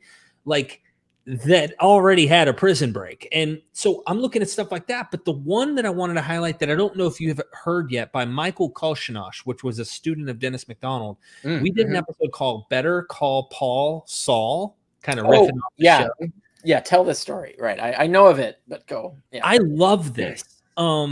So the name of Paul in all of his letters is Paul. And scholars for centuries have argued, is Saul Paul? And what is this? His Roman name, and one's a Jewish name. And there's all this debate for centuries. Yeah. He comes in, cuts through the fluff, and says, listen, all you have to do is recognize that after chapter 9, this guy is now called Paul. He was called Saul, and the peak of Saul's narrative with the transition where he converts or turns is when he is knocked down, or he's on the road to Damascus, bright light, and then all of a sudden this voice says, Saul, Saul, why do you persecute me? That exact phrase is in like 2 Samuel, 1 Samuel, one of the Chronicles, Samuel, Kings books, I can't remember, but it's King David who literally could have killed King Saul, cut off a piece of his clothes, even felt guilty about that because it's the Lord's anointed. And he cries out to Saul from the hill and says, Saul, Saul, why do you pursue me? And so in the Greek, from what I understand in the LXX, is that it's the same Greek word for pursue and persecute. Right. Mm-hmm. Yes. And so here you have a literary imitation, like an invented narrative, where you have the apostle Paul, who was called Saul. Literally, Jesus is the King David saying, Saul, Saul, why do you persecute me? And I won't get into the whole comparison to the minor for the benefit of the audience, and also I might do a blog on this. I have heard it before, but I want to go look into it again. Author, what is his name? How do you spell it? Michael Kolshinosh. I think it's Kochhenash, something like this. Okay, I'll look for it. I'm sure I've heard it somewhere. I didn't read the original study though, but I want to look at it because I want to add that to the list of things that are relevant. Because then there's more. Like there's more in the literature than even you and I have talked about. Even more than I list in chapter 9. Like one can go through. But there's more even than Purvo mentions in the Hermeneia commentary, especially since that's now 20 years out of date, exactly. Right? And you can't trust Christian apologists to include data like that. So their version of Acts commentaries are not as useful in that regard. But yeah, no, that's exactly right. There's lots of examples like that. And when you stack the number of them, when you go to chapter 9 on the historicity of Jesus, and you just look through there and you stack them all, and you're like, okay, look, like at some point you have to admit that this is the fundamental nature of this literature. This is not like an occasional wonder they throw in. We're looking at fiction. We're not looking at history. And that's especially like even in the important sense where it is rewriting history. If you look at the letters of Paul, what Paul talks about was going on in the church and what his narrative was and his chronology. Acts completely subverts all of that. So even in regards to the sources, the historical sources it did have for the origins of Christianity, we know the author of Acts has no interest in what actually happened. He has an opposite interest to conceal what happened, to make up completely different things, even opposite things as having happened. So Dr. Carrier, writing history. So that's I think is probably the most important takeaway. It's not just fiction. On that point, I have to ask you to answer this question. Then we're going to do Q&A, literally. Mm-hmm. You brought up something I've heard Christian apologists say, okay, Dr. Carrier, here's the problem. You're claiming that Acts is using Paul's letters, but he doesn't agree with Paul. There are some scholars who will say, since Acts doesn't agree with Paul, it's clear he isn't using Paul's letters. So you're suggesting, answering that question, that rather than using Paul's letters to accurately get Paul, he has an agenda. Really, this isn't really a companion who wants to be accurate and be in agreement with exactly Paul, right. with Paul. He has an overwhelming agenda that outweighs the evidence found in Paul's letters for his own purposes. Yeah, and I'd say there's two things to note when Christians say that kind of argument. First is that we have a lot more evidence for the use than that. So there is linguistic evidence and things like that. So in my article on Mark's use of Paul's epistles, which you can find on my blog at richardcarrier.info, I list some of the scholarship on that argument that Mark used Paul's epistles. Some of those sources are for all the Gospels. So some of those scholars talk about Luke's use of Paul's epistles as well. And those scholars will go into all the evidence. And there's a variety of converging evidence. It's not just this one thing that I mentioned. So the case is stronger than the Christian apologist is making out. The other argument is that it's highly unlikely, just as a matter of coincidence, that Luke would exactly contradict Paul in so many specific ways that just happen to align with his agenda. And particularly when you compare with the Galatians narrative, the probability that Luke doesn't know the Galatians narrative and just somehow miraculously picked every detail he wants to change in the Galatians and changed it is highly unlikely unless he knows Galatians and is deliberately retelling the story. And I would make the same argument, by the way, for the nativities. I think that's one of the reasons why usually people say Luke can't have known Matthew's nativity because it's so different. And there have been several scholars who pointed out that the argument is the other way around, that in fact, Luke reverses things in Matthew that require him to know that they were in Matthew. So he deliberately rewrites the story in Matthew. And there's it's in line with Luke's agenda. Aware, right? Right. And it's in line, right, exactly. It's in line with Luke's agenda.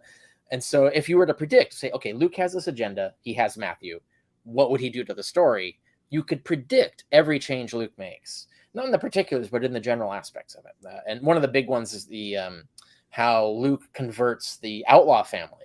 They break all the laws. They run away from the law, Herod, run away to Egypt, can't do the pilgrimages. They can't be good Jews and do the pilgrimages because they're hiding. They're outlaws, literally.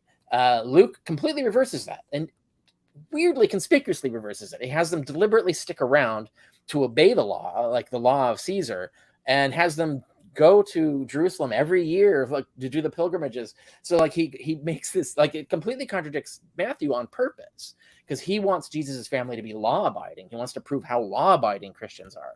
And that's his theme throughout the gospel and Acts, is that Christians are law abiding. It's those dirty little Jews that are being mean and not letting us do our thing. It's Christians are law-abiding citizens, right?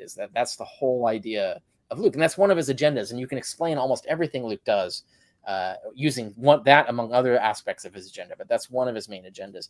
But so even what he did with Matthew's nativity shows this. And I think when you look at the way he used Paul's epistles is another example showing this. Luke wants a certain narrative, and he has to paint it a certain way. And one of the other aspects of Luke's agenda is that he wants to argue that the church was always unified. There was never any disharmony. It's always the Jewish outsiders who are the enemy. It was never internal debates and combats. And so that's why he has Peter get a vision from God about the Gentile mission before Paul. Right. Like it's very clear from Paul's narrative that no one had ever heard of this idea until Paul did. And he was like really had to struggle to get it accepted by Peter. There's no mention in, Galatians of Peter saying, oh, you know what? Yeah, I had a vision of that before you even came along.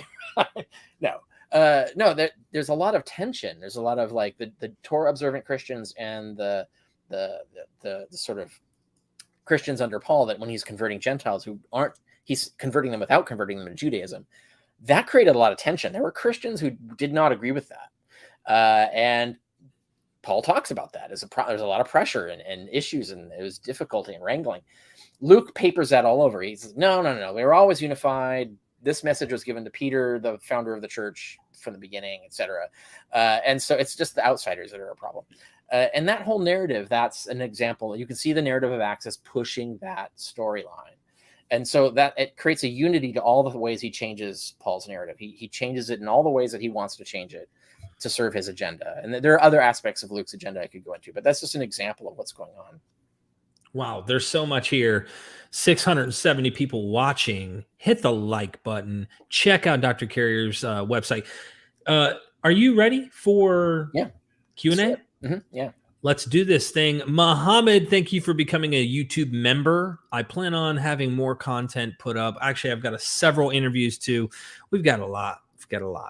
All right. Rochelle Goad, thank you so much. Or Rachel Goad. A tangential question for Dr. Carrier. Feel free to come back to it. You describe yourself as something of a cinephile. What film have you watched most repeatedly? What makes it repetition worthy? Oh, most repeatedly. Oh my God. Movie? I don't know. I go on bouts. Okay. So the answer is going to be not impressive. So let me think of like, what is the movie I've seen the most times? Rather than, because I'll watch a movie over and over again over time, and I have a whole list, and I wouldn't say there's many that I do the most. But there is one movie that I've watched way more than I ought to have done, is National Treasure, the Nicolas Cage movie. It's a ridiculous movie in every conceivable way, but it is fun. It is a well-constructed film. It actually is good at what it's supposed to be doing, which is a cheesy, hyper rah adventure drama. And it's good at it. And so I will actually enjoy rewatching that movie, even though it's not great cinema in the usual auteur sense. Thank you. Yeah. So, and I wouldn't say that there's probably other movies I've watched more, but The Thing, for example, is probably the most watched of horror. That is the movie I've rewatched the most of any horror genre, is John Carpenter's The Thing, for example. So there are others I could answer, but there you go. Thank you so much for that super chat. Q source is in the house. I am unnecessary. Just what Luke kept from Matthew. What does that mean? Oh, Q. Yeah, Q source is the name. You don't think Q source is necessary. Not saying there aren't sources possibly. Yeah. No, I don't think we can establish that. I don't think we can establish there weren't either. So that's the point you were making. I agree. But we can't establish that there were, and we certainly can't reconstruct what they said. And that's, I think is the main thing. I suspect there aren't. I'm with Robin Faith Walsh. I think it's all de novo. I think they're just making it up. I don't think they have sources, except for Acts. Like I said, I think there's indications of source material there. But for the Gospels, I don't. I think Mark made it up. He just reified the teachings of Paul by telling a story involving Jesus. He wrote his Harry Potter novel, and then everybody redacted that, retold the story, changing it the ways they wanted, adding the things they wanted, subtracting the things they wanted. I don't think there are sources for this stuff. I think it's all Mark. It all goes back to Mark. None of this stuff existed before Mark, and I think that's my take on it. I don't rely on that. In other arguments I make, I don't require that to be the case. It's just, if you ask me what I think is the case, that's what I think is the case. Got it. Okay. Sages and Pages, thank you for the super chat. Do you agree with Steve Mason's dating of Luke Acts to the 2nd century CE? If yes, why didn't the author include Paul's death in the narrative? Yeah, I do. And Mason's not alone. There's I think it's kind of the mainstream consensus now. So we're talking Pervo, the Westar Institute scholars. There's a whole bunch of us now. It's kind of like we're settled on this. It's early 2nd century. There's not really a good case for anything earlier. As to that particular thing, it actually does mention the death of Paul. It has Paul refer to his own death earlier on. He gives a speech where he shows that he's aware that he's going to die, which means the author knows that he dies. So that means the author excluded that story for some other reason. And there's a variety of possible explanations. I mean, the author himself doesn't tell us, so we don't know. Right. But there's a variety of explanations. I mean, the simplest one is that he just died. The author died before finishing the novel. That happens, right? But a more plausible explanation, or I think more probable explanation, is that would have ruined his narrative. So remember all the things I just talked about, his agenda. His agenda requires the Romans are always good to us. We're always law abiding. That destroys, he can't tell any narrative where the Romans kill Paul. He can't, right? So he has to just sort of like push that under the rug and pretend it didn't happen. Yeah. Yes, So he has a triumphal narrative where Paul was preaching the gospel. And there's another possibility is that he didn't know. And I think there's a lot of evidence that the idea that Paul died in Rome is a late legend. The earliest author who actually knew Paul is the author of First Clement. And he says that Paul died in Spain, which is the furthest west. He says the farthest point of the west, which was a phrase for Cadiz or referencing Spain. So there was no notion of Paul dying in Rome until later. So when the author of Luke Acts wrote, which is early second century, those legends of Paul being killed in Rome might not have existed yet. The author of Acts might not have known the circumstances. In fact, no one might have known the circumstances of Paul's death. They might have just gotten a report, well, he's dead, and there are no surviving witnesses or whatever to like relate. Like we don't have any stories that tell us what really happened. And it's possible they didn't have any stories that tell them what happened. So I guess he left it off because he didn't know the story. He knew Paul went off to Spain and never came back. It's like that's all he knew. But it's also possible he knew how Paul was killed, and he very specifically could not tell that story because it would contradict his agenda. The real kicker is just that earlier you're saying he kind of points to his own death, and that's the kicker, I think. Yeah, it means that the author did know that he's not around. Now that could be like if he's writing in the early second century, the author knows he's dead, right? Like there's no way he's still alive. He couldn't be a 140-year-old man running around. Right. So he knows he's dead. So he might just assume he's dead because, physics. But it's also possible he did know that he had died. And it's just a story that it was so contradict Luke's agenda, he can't tell it. And that's why he left it off. Thank you so much. Doc Pleuromenot in the house. How does Luke's Egyptian, notice you point this out in your lectures as well in your writings, leading Sicarii into the desert make any sense when their narrative is solely derived from concealing daggers in urban settings? Is he just keeping and using Josephus's Latin vocabulary innovation? Good catch. I do talk about this. It's my favorite example, and it's probably the most important example of how Luke screws up the use of his source. And this is one of the examples. There's a better one where he gets the date of Theudas wrong. He has Gamaliel talking about Theudas, even though Theudas, his story, his rebellion happened like a decade after Gamaliel. So like he's somehow Gamaliel knows the future and all his audience knew the future. No, I know. Josephus tells the story of these guys in a particular order, but he tells one of them in flashback.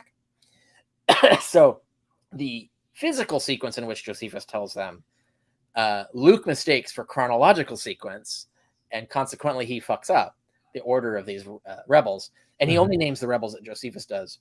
So all of this combined, the probability of that is very, very low unless Luke is using Josephus and just didn't pay close attention to what Josephus was saying. Didn't realize it was flashback. And the same thing with the Egyptian. So Josephus mentions the Egyptian and the Sicarii around the same place. But if you're reading closely, you'll notice that Josephus says they're different. They're completely different people. They're not related in any way whatsoever. So for the author of Acts to confuse them as related to each other is an example of how he's using sources, but he's not good at it. Like he's being very sloppy. But the mistake makes no sense unless he's using Josephus. Like why else would he put Sicarii in the same place as the Egyptian? I mean, Josephus puts them in the same place in the story, but he doesn't link them causally. Right. But yeah, if you're just skimming Josephus for data, if you're just using, going your reference works, you're just really quickly, you've looking through Wikipedia and not reading it carefully. This is what happens, right? Is like you make a mistake like this, but the mistake can only be explained by your doing that. I think this is one of those examples that shows that Luke is using Josephus. Look at the Sicarii, right? Like I love what's said here by Doc, and that is they were dagger wielding, like they were up close terrorists. Yeah. They only wanted to sneak up amongst the huge crowd of people, shank you and dip. Yeah. You're not going to go out in the wilderness, like in this open area. No, absolutely not. And the Egyptian wasn't doing that anyway. Like he has no connection to the Sicarii. Right. But you're right. Yeah, the Sicarii, even in concept, only makes sense in urban environments. And the Egyptian as described, only makes sense in a rural environment because that was his thing. Like so, exactly. It's an error that is obviously a historical error. So Acts is unreliable in that regard, but it's also just an error in the use of his own source. Thank you so much. Marabara, thank you for the super chat. Could it be that Q source are sayings of another or several apocalyptic preachers? In my opinion, Matthew did it to make Jesus look more historical. Possible, yeah. I think certainly we have proof of concept. So we know a lot of things that other people said get put into the mouth of Jesus, canonically and non-canonically. So that's a thing people did. We know that. And it's also possible. So to give you an example, on the historicity of Jesus, I go into the argument that the Sermon on the Mount, and there's scholarship, and I cite scholars talking about it. Scholarship shows that the Sermon on the Mount was written after the Jewish War, so it was written in Greek, so it does not go back to Jesus. And this is another Westart Institute agrees. Like little pieces of it might go back to Jesus, but the sermon itself is a fabrication after the war. And there's certain reasons we can show that whoever wrote it is writing for a context in which the Jewish temple doesn't exist anymore. And there's ways you can show that. And I talk about that in my book. But so someone wrote that. It's also a very coherent, so literarily coherent speech. It's a very elegantly constructed speech, which is exactly the kind of thing that can only be written. It can't be, this is not like what you would see in oral transmission at all. It is definitely someone sat down, carefully composed this very careful speech and wrote it for a Greek milieu outside after the Jewish war had already transpired. So you can show that. Now, does that mean Matthew did it? It doesn't mean someone wrote it after the Jewish war, but it could have been some Christian prophet, some Christian missionary. This might have been like a speech or a letter that someone had. It could have been a letter of Peter's, for all we know, right? Like the real Peter. I mean, for all we know, like we don't know, or Peter's son, or who knows. And so it could have come from someone, and then someone just said, "I'm just going to lift this and put it in and give it and put it in the mouth of Jesus." It's totally possible. It would make sense in the way things were done back then. I'm inclined to suspect not. I think Matthew is constructing all this stuff himself. But I can't prove that, and I think like the hypothesis being proposed here is plausible. So I can't rule it out. I just suspect it's all Matthew. I think he's doing it all himself. Thank you. Doc Pluralmanot's back again. Is Philip asking the Ethiopian if he understands Isaiah a transposed inversion of Josephus's account of Eleazar asking Izates if he understands Genesis and ritual circumcision, raw material for the Agabus prophecy aside? So I'm going to let you answer that, and I'll be right back. Oh, well, no, that's terrible because I don't have an answer. You don't have an answer? No, I haven't looked into this enough to really say. I've heard of this. I've heard people suggest it. I've not like dived into I've not checked. Has this been covered in the peer-reviewed literature, for example? Right. Has anybody talked about it? I haven't checked. Are there parallels in the language? I haven't checked. So I don't know. I don't know the answer to that. It's possible though. I think it's entirely plausible, and it is the kind of thing he would do. But this particular example, I haven't looked into. Thank you, Doc. I'm sorry we couldn't answer it better. Yeah. Sargento, new to your channel. I'm enjoying everything, even the cringe. Stay up. Well, thank you for tolerating the cringe and everything else, my friend. I really appreciate you being here, and thank you for the support. Exa Music, has Dr. Carrier read Bruce Lincoln's theorizing myth, large part of the basis for Robin Faith Walsh's book on the Gospels, and any opinions on his thesis? No, I haven't read it. I only know it through Walsh's use of it. So, and for people who want to know my opinion of Walsh's thesis, I have a whole article on that on my blog. I'm mostly positive. I think she's right by and large. But specifically Lincoln's theory, I don't know. I can't weigh in on that. Thank you so much, X Music. I thank you for that. John D, when you say Acts is a novel, would it have been read as such at the time? Wouldn't it need to be thought historical to be effective? I'm gonna let you answer this. I don't know, but also it can do both. There Origin. Where do I talk about this? I think I do discuss it in On the Historicity of Jesus. It's in, I think, chapter 4, where I go into how Origen talks about how the Gospels were written for two audiences. And for the elite audience, educated audience, it was written in allegorical form. So you're supposed to understand the hidden truths behind the text. But for the masses who are illiterate, it was meant to be taken literally because they won't believe or understand the allegory. So they have to be converted on the literal meaning. And then when they die and go to heaven, then we can sort them out. But there's not enough time to teach them all the education they need to grasp the allegorical meaning. So we'll sell it on the literal just to get them in the door. And then when they die and they're in heaven, we can teach them everything. And he literally does talk about this, like how in heaven we'll sort them out. Is the idea. And this is called the doctrine of double truth. There's been scholarship on this. There's other authors who hint at it.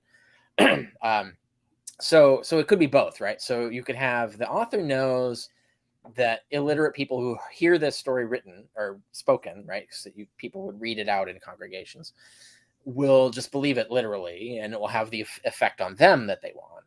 But for the audience who are sophisticated, they don't need to take it literally. They can understand it all as the messaging, right?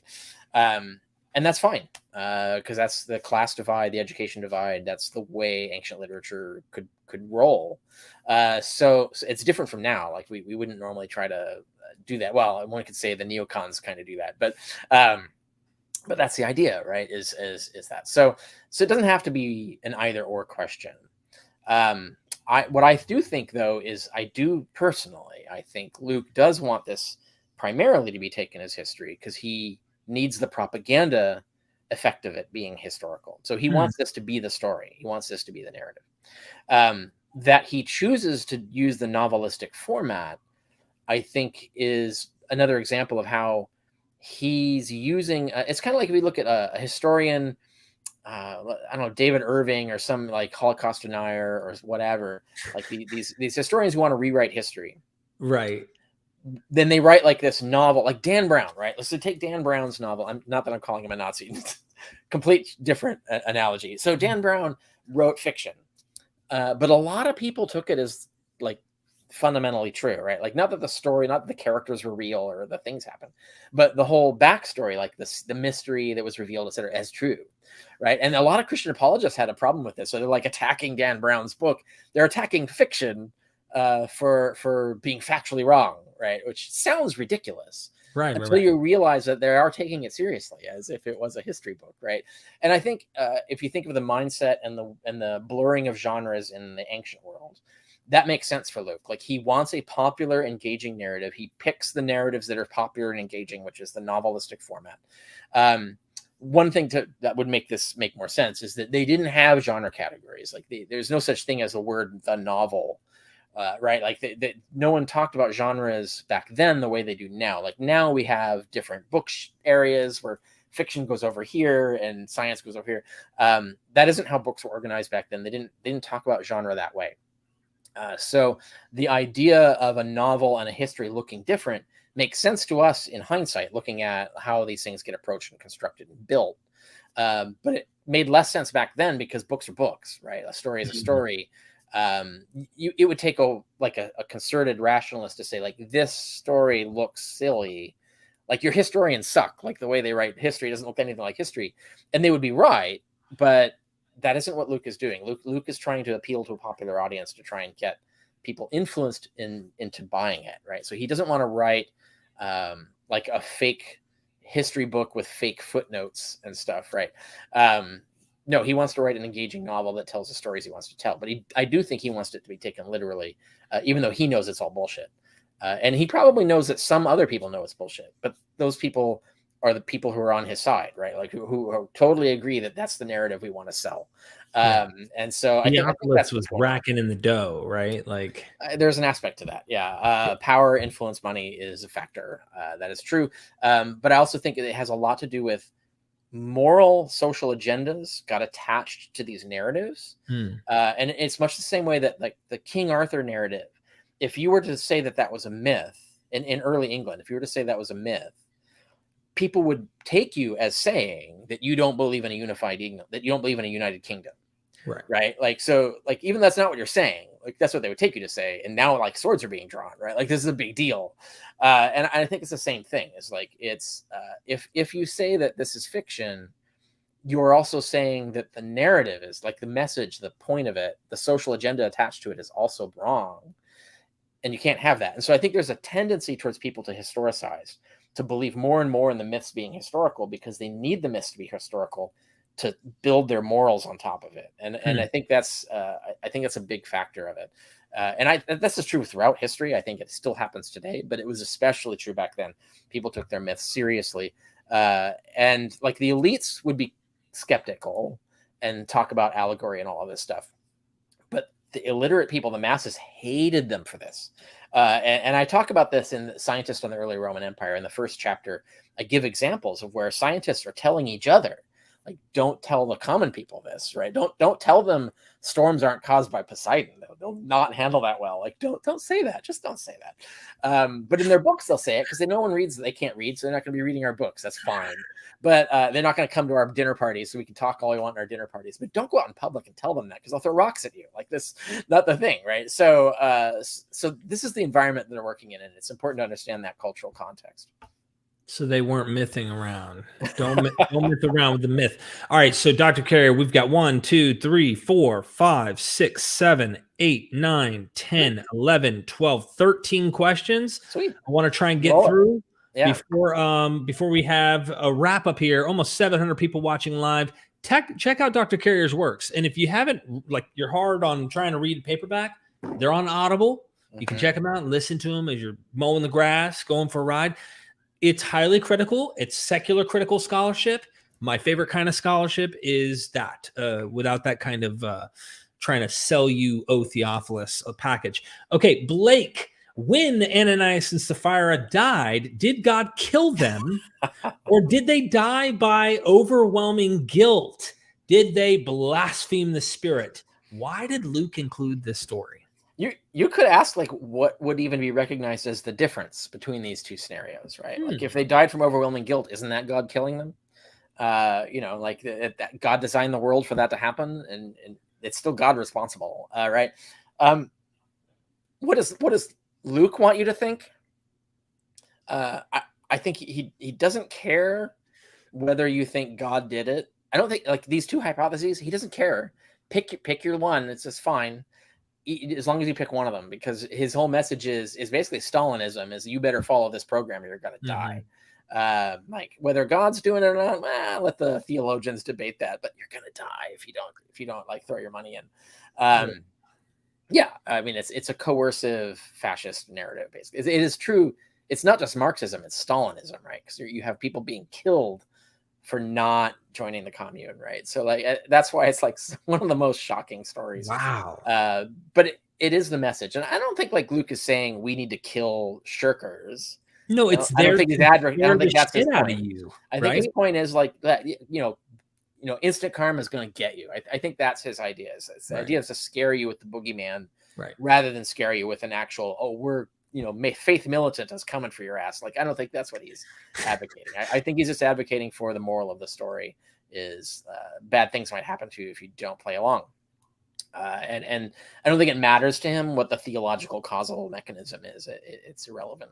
It's almost like, John, when I wrote my only article, because I've been so time constraint with, like, making videos, the one article I did write where I say Jesus breaks the fourth wall in the Gospel of John, where he looks at the reader and he's like, but blessed are you who don't see. That's right.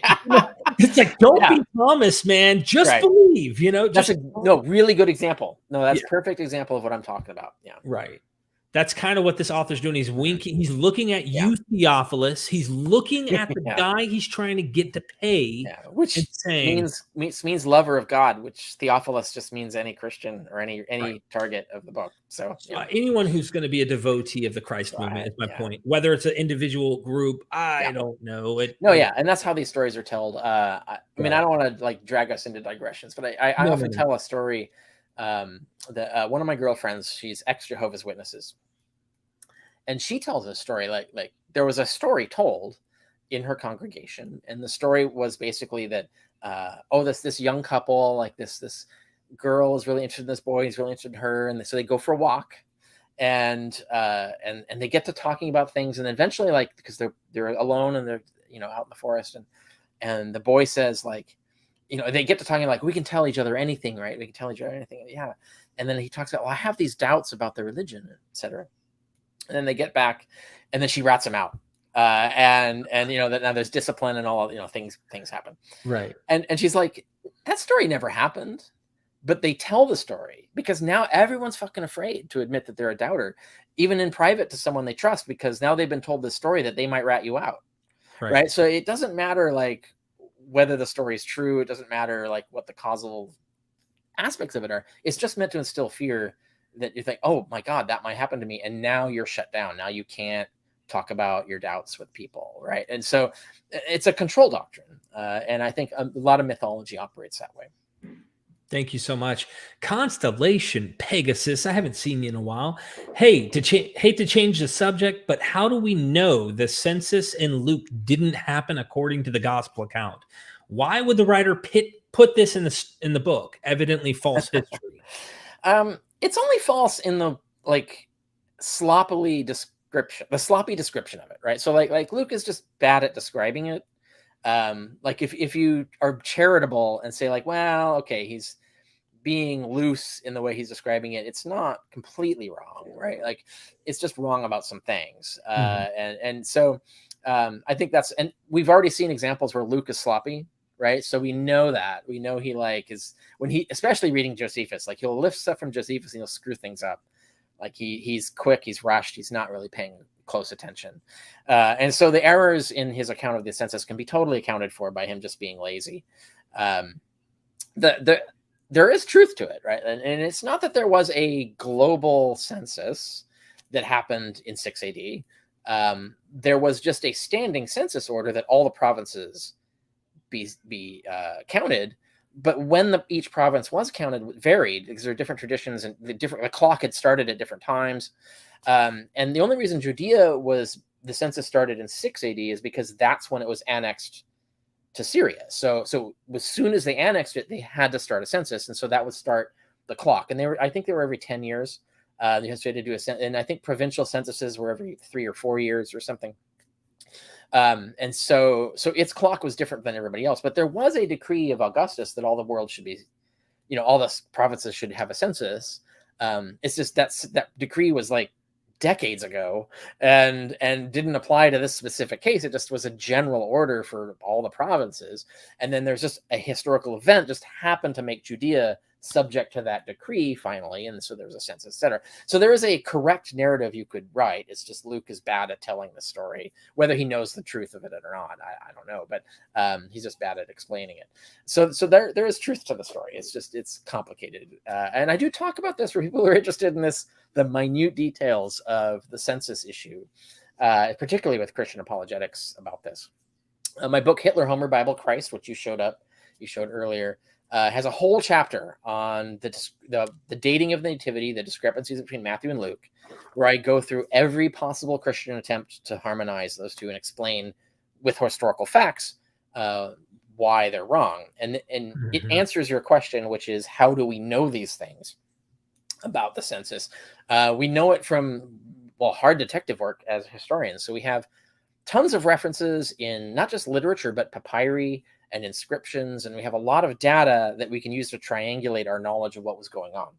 And so we know a lot of things about the census. And so that's how we can answer all of these questions about what was really happening, how it really worked, and stuff like that. And one example people often point out is the census never required you to move. You could register where you were, like you didn't have to go anywhere. But like you could come up with a story. So let's say when Judea was annexed to Syria, Galilee was not. And so there wouldn't have been any reason for a Nazarene to be registered in the census, right? But if you said, when they said, Luke says, well, he was a tribe of Benjamin and therefore had to go to Bethlehem, and that's complete bullshit. There's no basis for that whatsoever. They would never do that. And there's no evidence that they did. But if he owned property in Bethlehem, then he might need to do it, right? But then you have the story that he has to go to the manger or whatever. So I thought he owned property. Like, Just so go to your the story doesn't make a lot of sense. But you can invent narratives that would make it make sense. But it's just Luke just needs a reason for people to move. And there have been historians that pointed out like nomads did have to go to a place. So if they weren't really Nazarenes, if they were just goat herders in the wilds, and the nearest town was Bethlehem, and so they had to register. You know, there's like stories you could tell, but we know this is all made up, right? Like none of this happened. So what's the point in trying to work out what really happened? Nothing did. But yeah, the way we know all of this stuff is from tons and tons of data that we can piece together to build what was really happening, how censuses really worked and stuff. There's also stuff we don't know, right? So there's things that we can't see for sure. Thank you so much. Constellation again says, you two need to get away from MythVision and get to a Kingdom Hall quick. Armageddon is right around the corner. Better get busy. Thank you so much. Always right around the corner. 2,000 years right around the corner. Thank you. Name Christian. In Armageddon, Bart implies that Revelation, I think they mean singular, was partly inspired by Tacitus's mention of Nero's torture of Christians. Wouldn't that constitute a source referring to the Testimonium Tacitum? Thoughts? Well, it wouldn't necessarily. Like if the event happened, then it could just be independent corroboration, right? Like Tacitus writes about it decades later, but it happened, so other people are going to write about it. So that wouldn't be the issue. The issue would be if the fire didn't, if the persecution in relation to the fire didn't happen, then you have a problem explaining how that would be in Revelation, right? And this is the thing, is that I don't think the Christians had anything to do. I don't think there was any story involving Christians and the burning of Rome. I think that was invented centuries later and got inserted into Tacitus. That it was originally Messianic Jews who got persecuted. It wasn't Christians at all. So on that assumption, then you have to say, well, how would you say the Revelation was written before Tacitus? Then you say, well, how would the author of Revelation know about it? There's two problems with this. One is it's very vague, so we don't really know that that's what the author of Revelation is talking about. But more significantly is the author of Revelation is a Torah observant Christian. Revelation is one of the texts that's anti-Paul. So the Revelation is written by a community of Christians who believe that you have to convert to Judaism. You have to be a Jew to be saved. You can't be a Christian and not be Torah observant. You got to get circumcised. You got to follow the dietary laws and stuff. So Revelation is still a pro-Jewish text. It's countercultural, so it's anti-Jewish elite, but it's still pro-Jewish in that sense. So if it is the case, and I do think it is the case, that it was Messianic Jews that got persecuted by Nero, that still becomes relevant to bring in into Revelation, because it's sort of an example of how these horrible things are happening to us, meaning devout Jews. And so there's still an explanation that could get in there, but I think ultimately the text is too vague to really be sure. Like, what are they talking about exactly? Are they just talking about the general horrors of Nero? Or are they talking about the general fact of the fire? And it's like there's no specific story in there where it says, the Christians were specifically murdered en masse for blamed for arson for this particular fire. Revelation doesn't say that, so it's hard to really reconstruct what it's referring to per se. But there's still a narrative where that would make sense, even if the Christian element got added later, because they identify a lot with the punishment of the Jews and the abuse of the Jews in Book of Revelation. So that's important to the author in a way that I guess could become unclear if you're thinking that this is an organized Bible of all, anti-Semitic Gentile Christian texts. No, the New Testament is a mixture of books that are in argument with each other. Like Matthew was written by Torah observant Christians to refute Mark. He's arguing with Mark. And Luke is arguing with Mark and Matthew, where he's saying, can't we all get along? And John is saying, fuck you all, we have a new religion now. Like it's like they're all arguing with each other. And they just get collected into this text because each of these texts brings a community with it. And it was political in terms of which communities do we want to be on our side versus the ones we're going to try and oppose and kick out, right? And so I think that's why all these contradictory books got slammed together in the Bible. It's a political decision in the same way that the Nicene Creed is a political decision. It makes no logical sense, right, but it makes perfect sense politically. If you pick like, these are the sects we want to be insiders, those are the sects we want to be outsiders, if that's your starting position, what is our creed?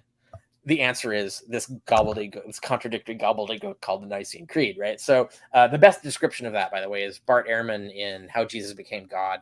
He has a chapter near the end that's just on the Nicene Creed, and it's the best description of how the Nicene Creed was a product of political committees. Has nothing to do with truth, fact, or theology, even, really. And I think the same thing happened with how did what became our canonical edition of the Bible. How it got assembled is the same thing. And so once you understand that these texts come from radically different groups who were at each other's throats originally, then you can understand what's going on in Revelation in some of these odd respects. Thank you. We're going to have to blast through some of these here, Dr. Carrier. Gray's 174. Would you rather publicly fight or debate Frank Turek? Wait a minute, Frank Turek. Frank Turek? Why wouldn't I debate Frank Turek? Is there something I'm forgetting? They're just being funny. Okay. No, I mean, there are people I would not debate, but I don't think Frank Turek is on the list unless I've forgotten something. But no, yeah, I would debate Frank Turek again. I don't like debates, but if someone organizes a debate, I'll come. I'm expensive, but not that expensive, but I think you're reasonable. Yeah, you're I'm actually reasonable. If you want to do a physical in-person debate, the biggest expense is travel. Right, physically getting me there. People should know I'm now in Georgia. I'm in the Atlanta area, so no longer in California. Other side of the country now, so it affects people's decisions on that. But yeah, I would debate him. I don't see any reason to fight him. Someone set it up. They also say, have you ever interacted with Eastern Orthodoxy? I don't. I mean, I've engaged with Eastern Orthodoxists in person, and I studied it a little. So I'm not completely in the dark, but I've never written anything about it. No. Okay. They also asked, didn't catch the whole stream, but is Luke lying here, or is there an internally noble thought process? Aren't those the same thing? don't many liars have noble reasons for their lies? That's a good point. No, I think absolutely. It's both, right? Yeah. Luke is totally lying. He knows it's full of shit. But he does believe that he's rescuing the world. Like he does think that people need to come around to his way of thinking.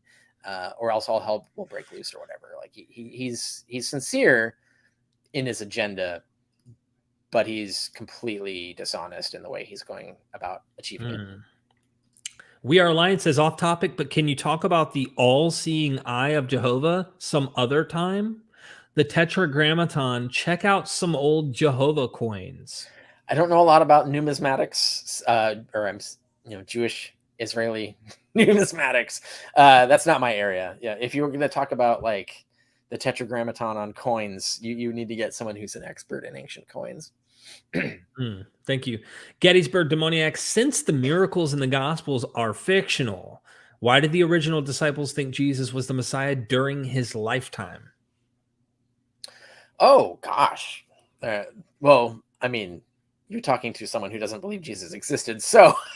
Right. The reason is because he appeared in a dream and told them, and then gave them powers, right? They can faith heal and call out demons and things like that. And so therefore it must be true, right? It must have actually been a real Jesus that appeared to them in their dreams.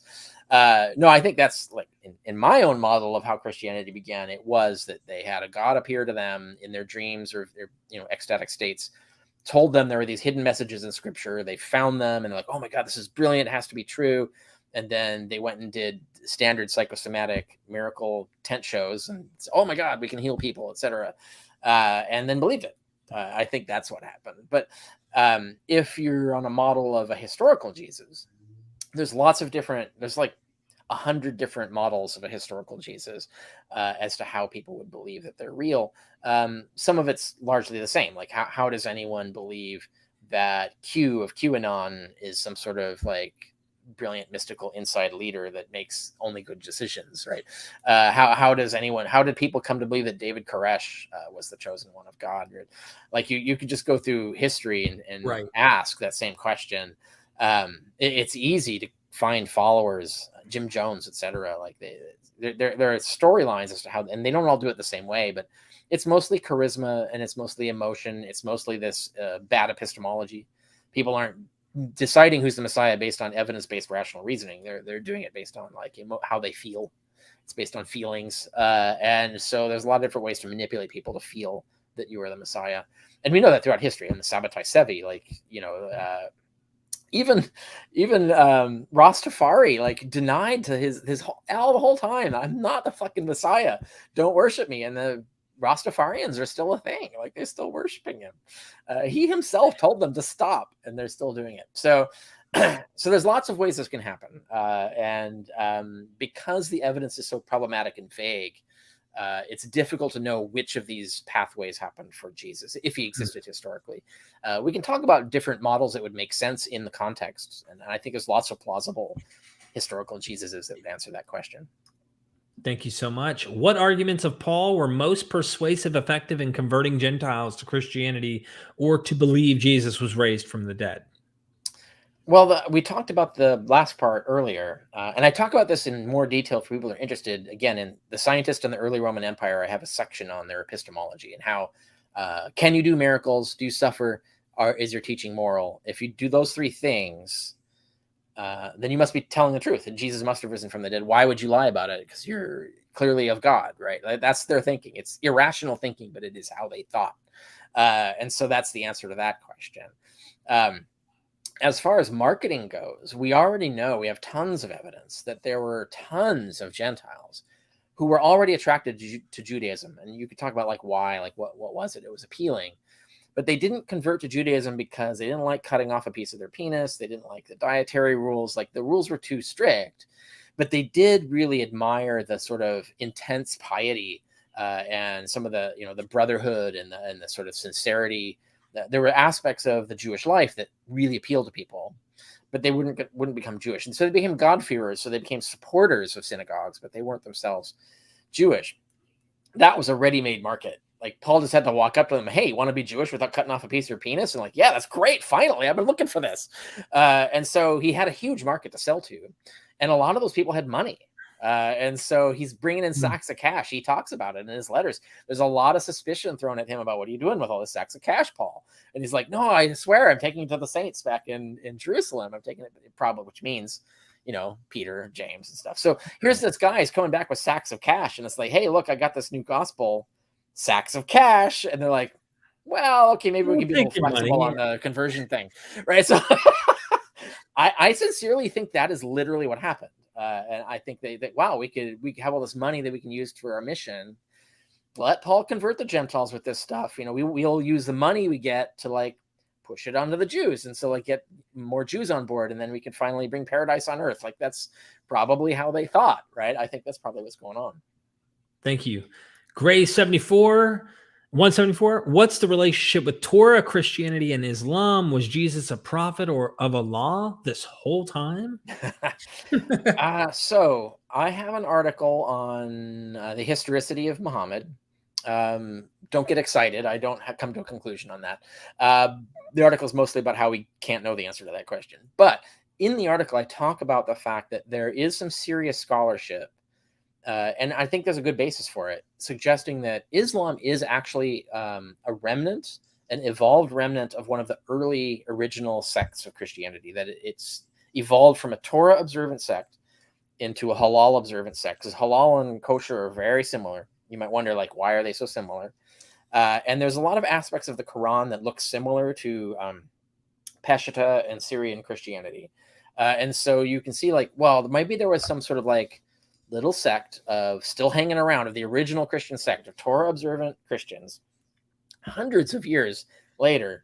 And just like their beliefs sort of evolved and changed. And then boom, they've got an army and they're, going all over the world with like gangbusters spreading this thing.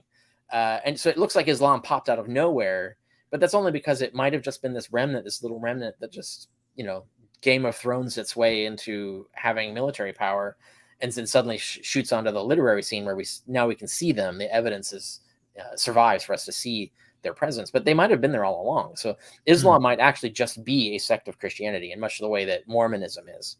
And so I think that's entirely possible and plausible. And there are other scholars who've argued this.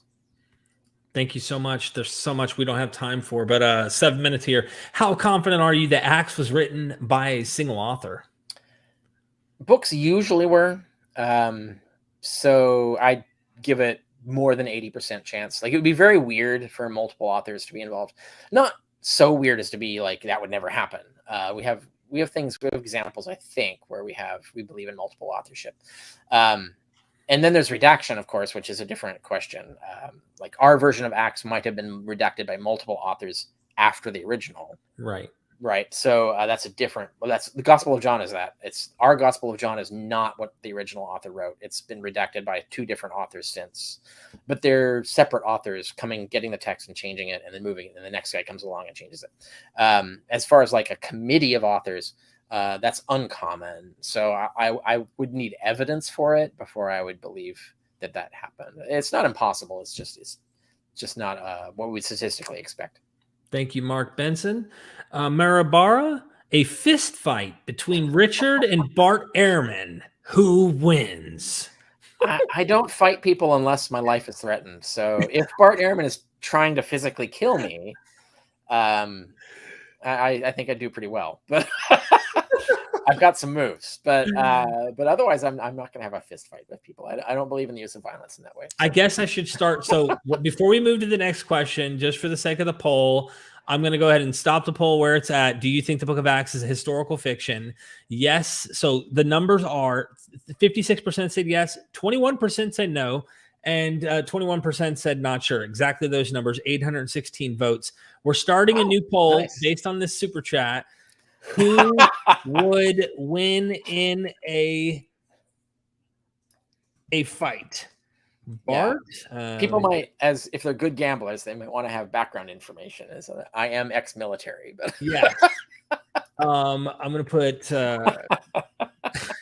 Richard or Bart. Also, I'm willing to bet I drink a lot more. Okay, so I asked the question. I can take a hit. We only have a few minutes to answer this question. Thank you so much for the fun question. Christy, do you see anything with the stories of the New Testament revolutionaries being Protestants to Judaism and the founders of America? Capitol Hill in DC was named after the Temple of Jupiter, Optimus Maximus on Capitoline Hill. Okay. Looking for an analogy here. I think so.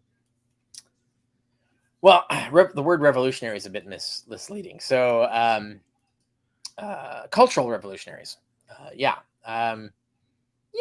right. I would say, I mean, I don't know. The analogy is weak because it's not like Paul walked up to the temple and put 99 theses or whatever on the thing. But in a sense, it is a revolution cult. And I talk about there's an anthropology of this. There's a lot of studies of revolution cults throughout the ethnographic record across history.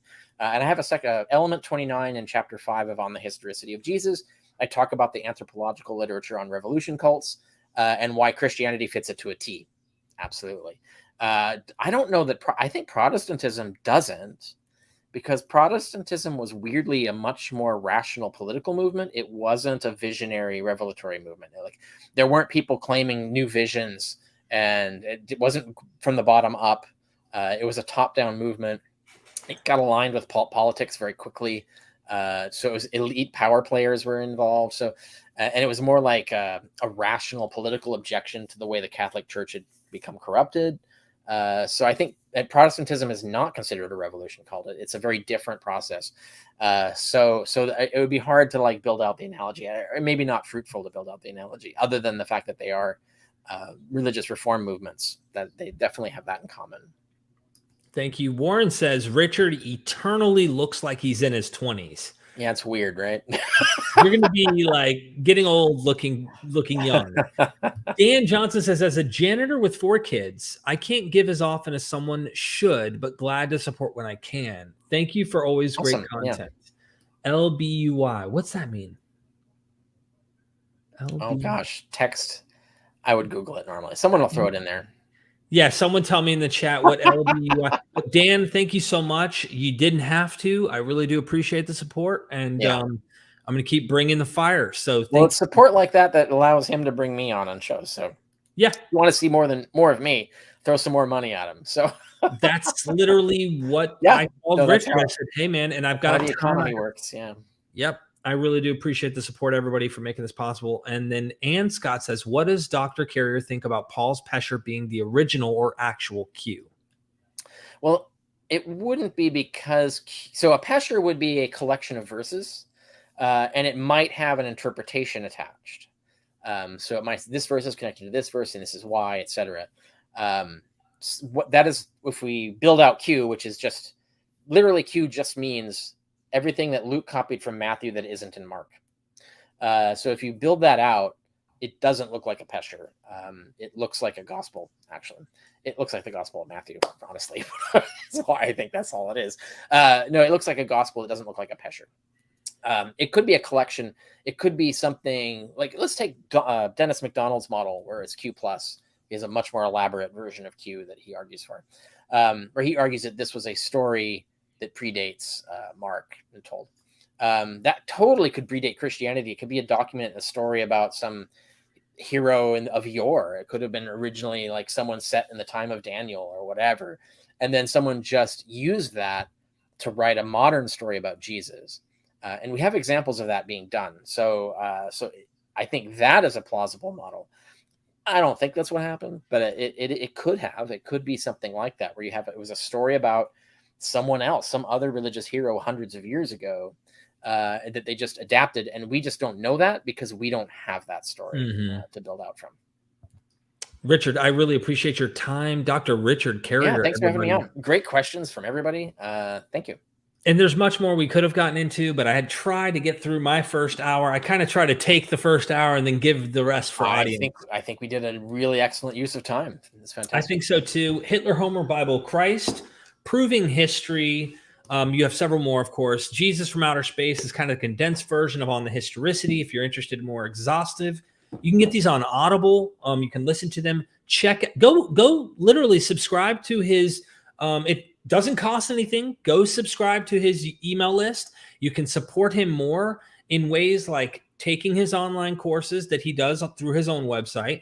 We have one through MVP courses that's all in 4K, high quality, and we have more to come as time goes by. We're going to be putting out 4 more courses with you. We also have your Patreon. You have a way of personal support. Is there anything else I'm missing here? No, I think you've got all of that. There's lots of different ways to support my work. And even if you want to list more on my website, one of the top menu is how to help, and it lists them all. So including like where to get my books. That's one way to help. How to give donations, how to support me on Patreon, and all of that stuff. Literally tells you right here how to help. I'll put the info support link in the comment section in case someone wants to go over there, show you some love, or they want to be emailed. Like I get emailed every time you launch. How common is it that how often are you publishing? Because I do 4 blogs, four blogs a month. Occasionally do more than that, but only 4 substantive blogs. I'll do sometimes, if I do a physical appearance, I'll announce it on my blog, but all other appearances are only on my social media. So they're announced on Twitter and Facebook. There is actually on my website, there is a guide to my social media. So if you want to know where to follow me based on what your interests are, you've got that. I also have a guide to my books. You can search for guide to my books, and it lists all my books and why you might be interested in which ones. So that's there as well. But the thing that I think that matters the most, the thing that I've really is keeping me in biscuits and doing this as a living, is Patreon supporters. And Patreon supporters get a lot of perks, especially if you like communicate with me and remind me that you're a Patreon supporter. You get more access to me than the average Joe, basically. So Patreon, support me on Patreon. If you can also comment and instantly be approved to comment. Yeah, that's one of the perks. And on Patreon, it'll tell you what the perks are. One of which is that on my blog, your comments go straight through. They get whitelisted and they don't go through the queue. Once you become a Patreon member, it might take me like a month to get you on that whitelist, but every month I go in and I update the whitelist. And so once you're on the whitelist, you can post comments to my blogs and it posts immediately. So, and that means that you could even start engaging with other Patreon members on my blog in the comments, because your comments post immediately. Whereas everyone else, it goes to moderation, and it could take days before I get in and approve everything. So yeah, one of the big, that's one of the big perks. The other is if you want to be a Facebook friend, I only allow people to comment on my Facebook posts who are Facebook friends, and Patreon members are automatically, you can request to be a Facebook friend. Just say I'm a Patreon member and you're in. Awesome. Well, I can tell you this much. I know for a fact, if it weren't for those who've helped support us through Patreon, we wouldn't be here. And that goes for Dr. Carrier as well. So support the scholars you appreciate. It's really about just putting money where you want to see more of that kind of content from that kind of scholar. I've noticed that with MythVision. And so I say the same for you. IMNAC came in, dropped heavy supporting at the end here. Hey, Derek, I already saw it, so I'm ready to answer. And I can answer quick. Well, I've been busy and just catching up. So, Doctor, what do you think about today's Christian nationals, and would you consider them revolutionary or dangerous? Dangerous as fuck. Google brown shirts. I think they're basically our era's version. Wow. Okay. IMNAC, thank you so much for that big drop of money there. You helped us out here. And Dr. Carrier, help support Dr. Carrier. If you love what you heard, never forget to check us out in the description as well. We do have a course. You can purchase that as well with him. So any final words from you before we let you go? No, this has been great. Good discussion. Covered all the topics, I think, pretty well. Check out my website. Check out how to help. There might be ideas in there for how to have me on. And if any of you are content creators, get in touch. I'm affordable. So yeah, very affordable. Yes. Right.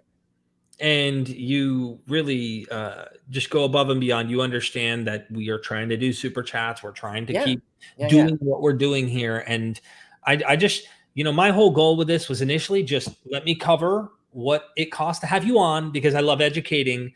And I know time is money and we all have to eat. And so I wanted to just make sure that we could somehow cover that by the super chats. And we did. So I want to thank everybody for helping us today, make that possible. And I guess have a wonderful day. Take care of yourself. I've been exercising. I've been bragging about it to Dr. Carrier. Like I've been trying to get back in shape before COVID, that kind of thing. And I hope that everybody else takes care of their bodies and sticks around. Keep sharing this content, drop a comment, and support those you want to see more of. So thank you so much. All righty. Thank you. Good night, everybody. Son, do you want to know what the truth is? After this, there's no turning back. You take the blue pill and you wake up in your bed and believe whatever you want to. You take the red pill and you stay in Wonderland. And I show you just how deep the rabbit hole goes. Remember, all I'm offering is the truth. Nothing more.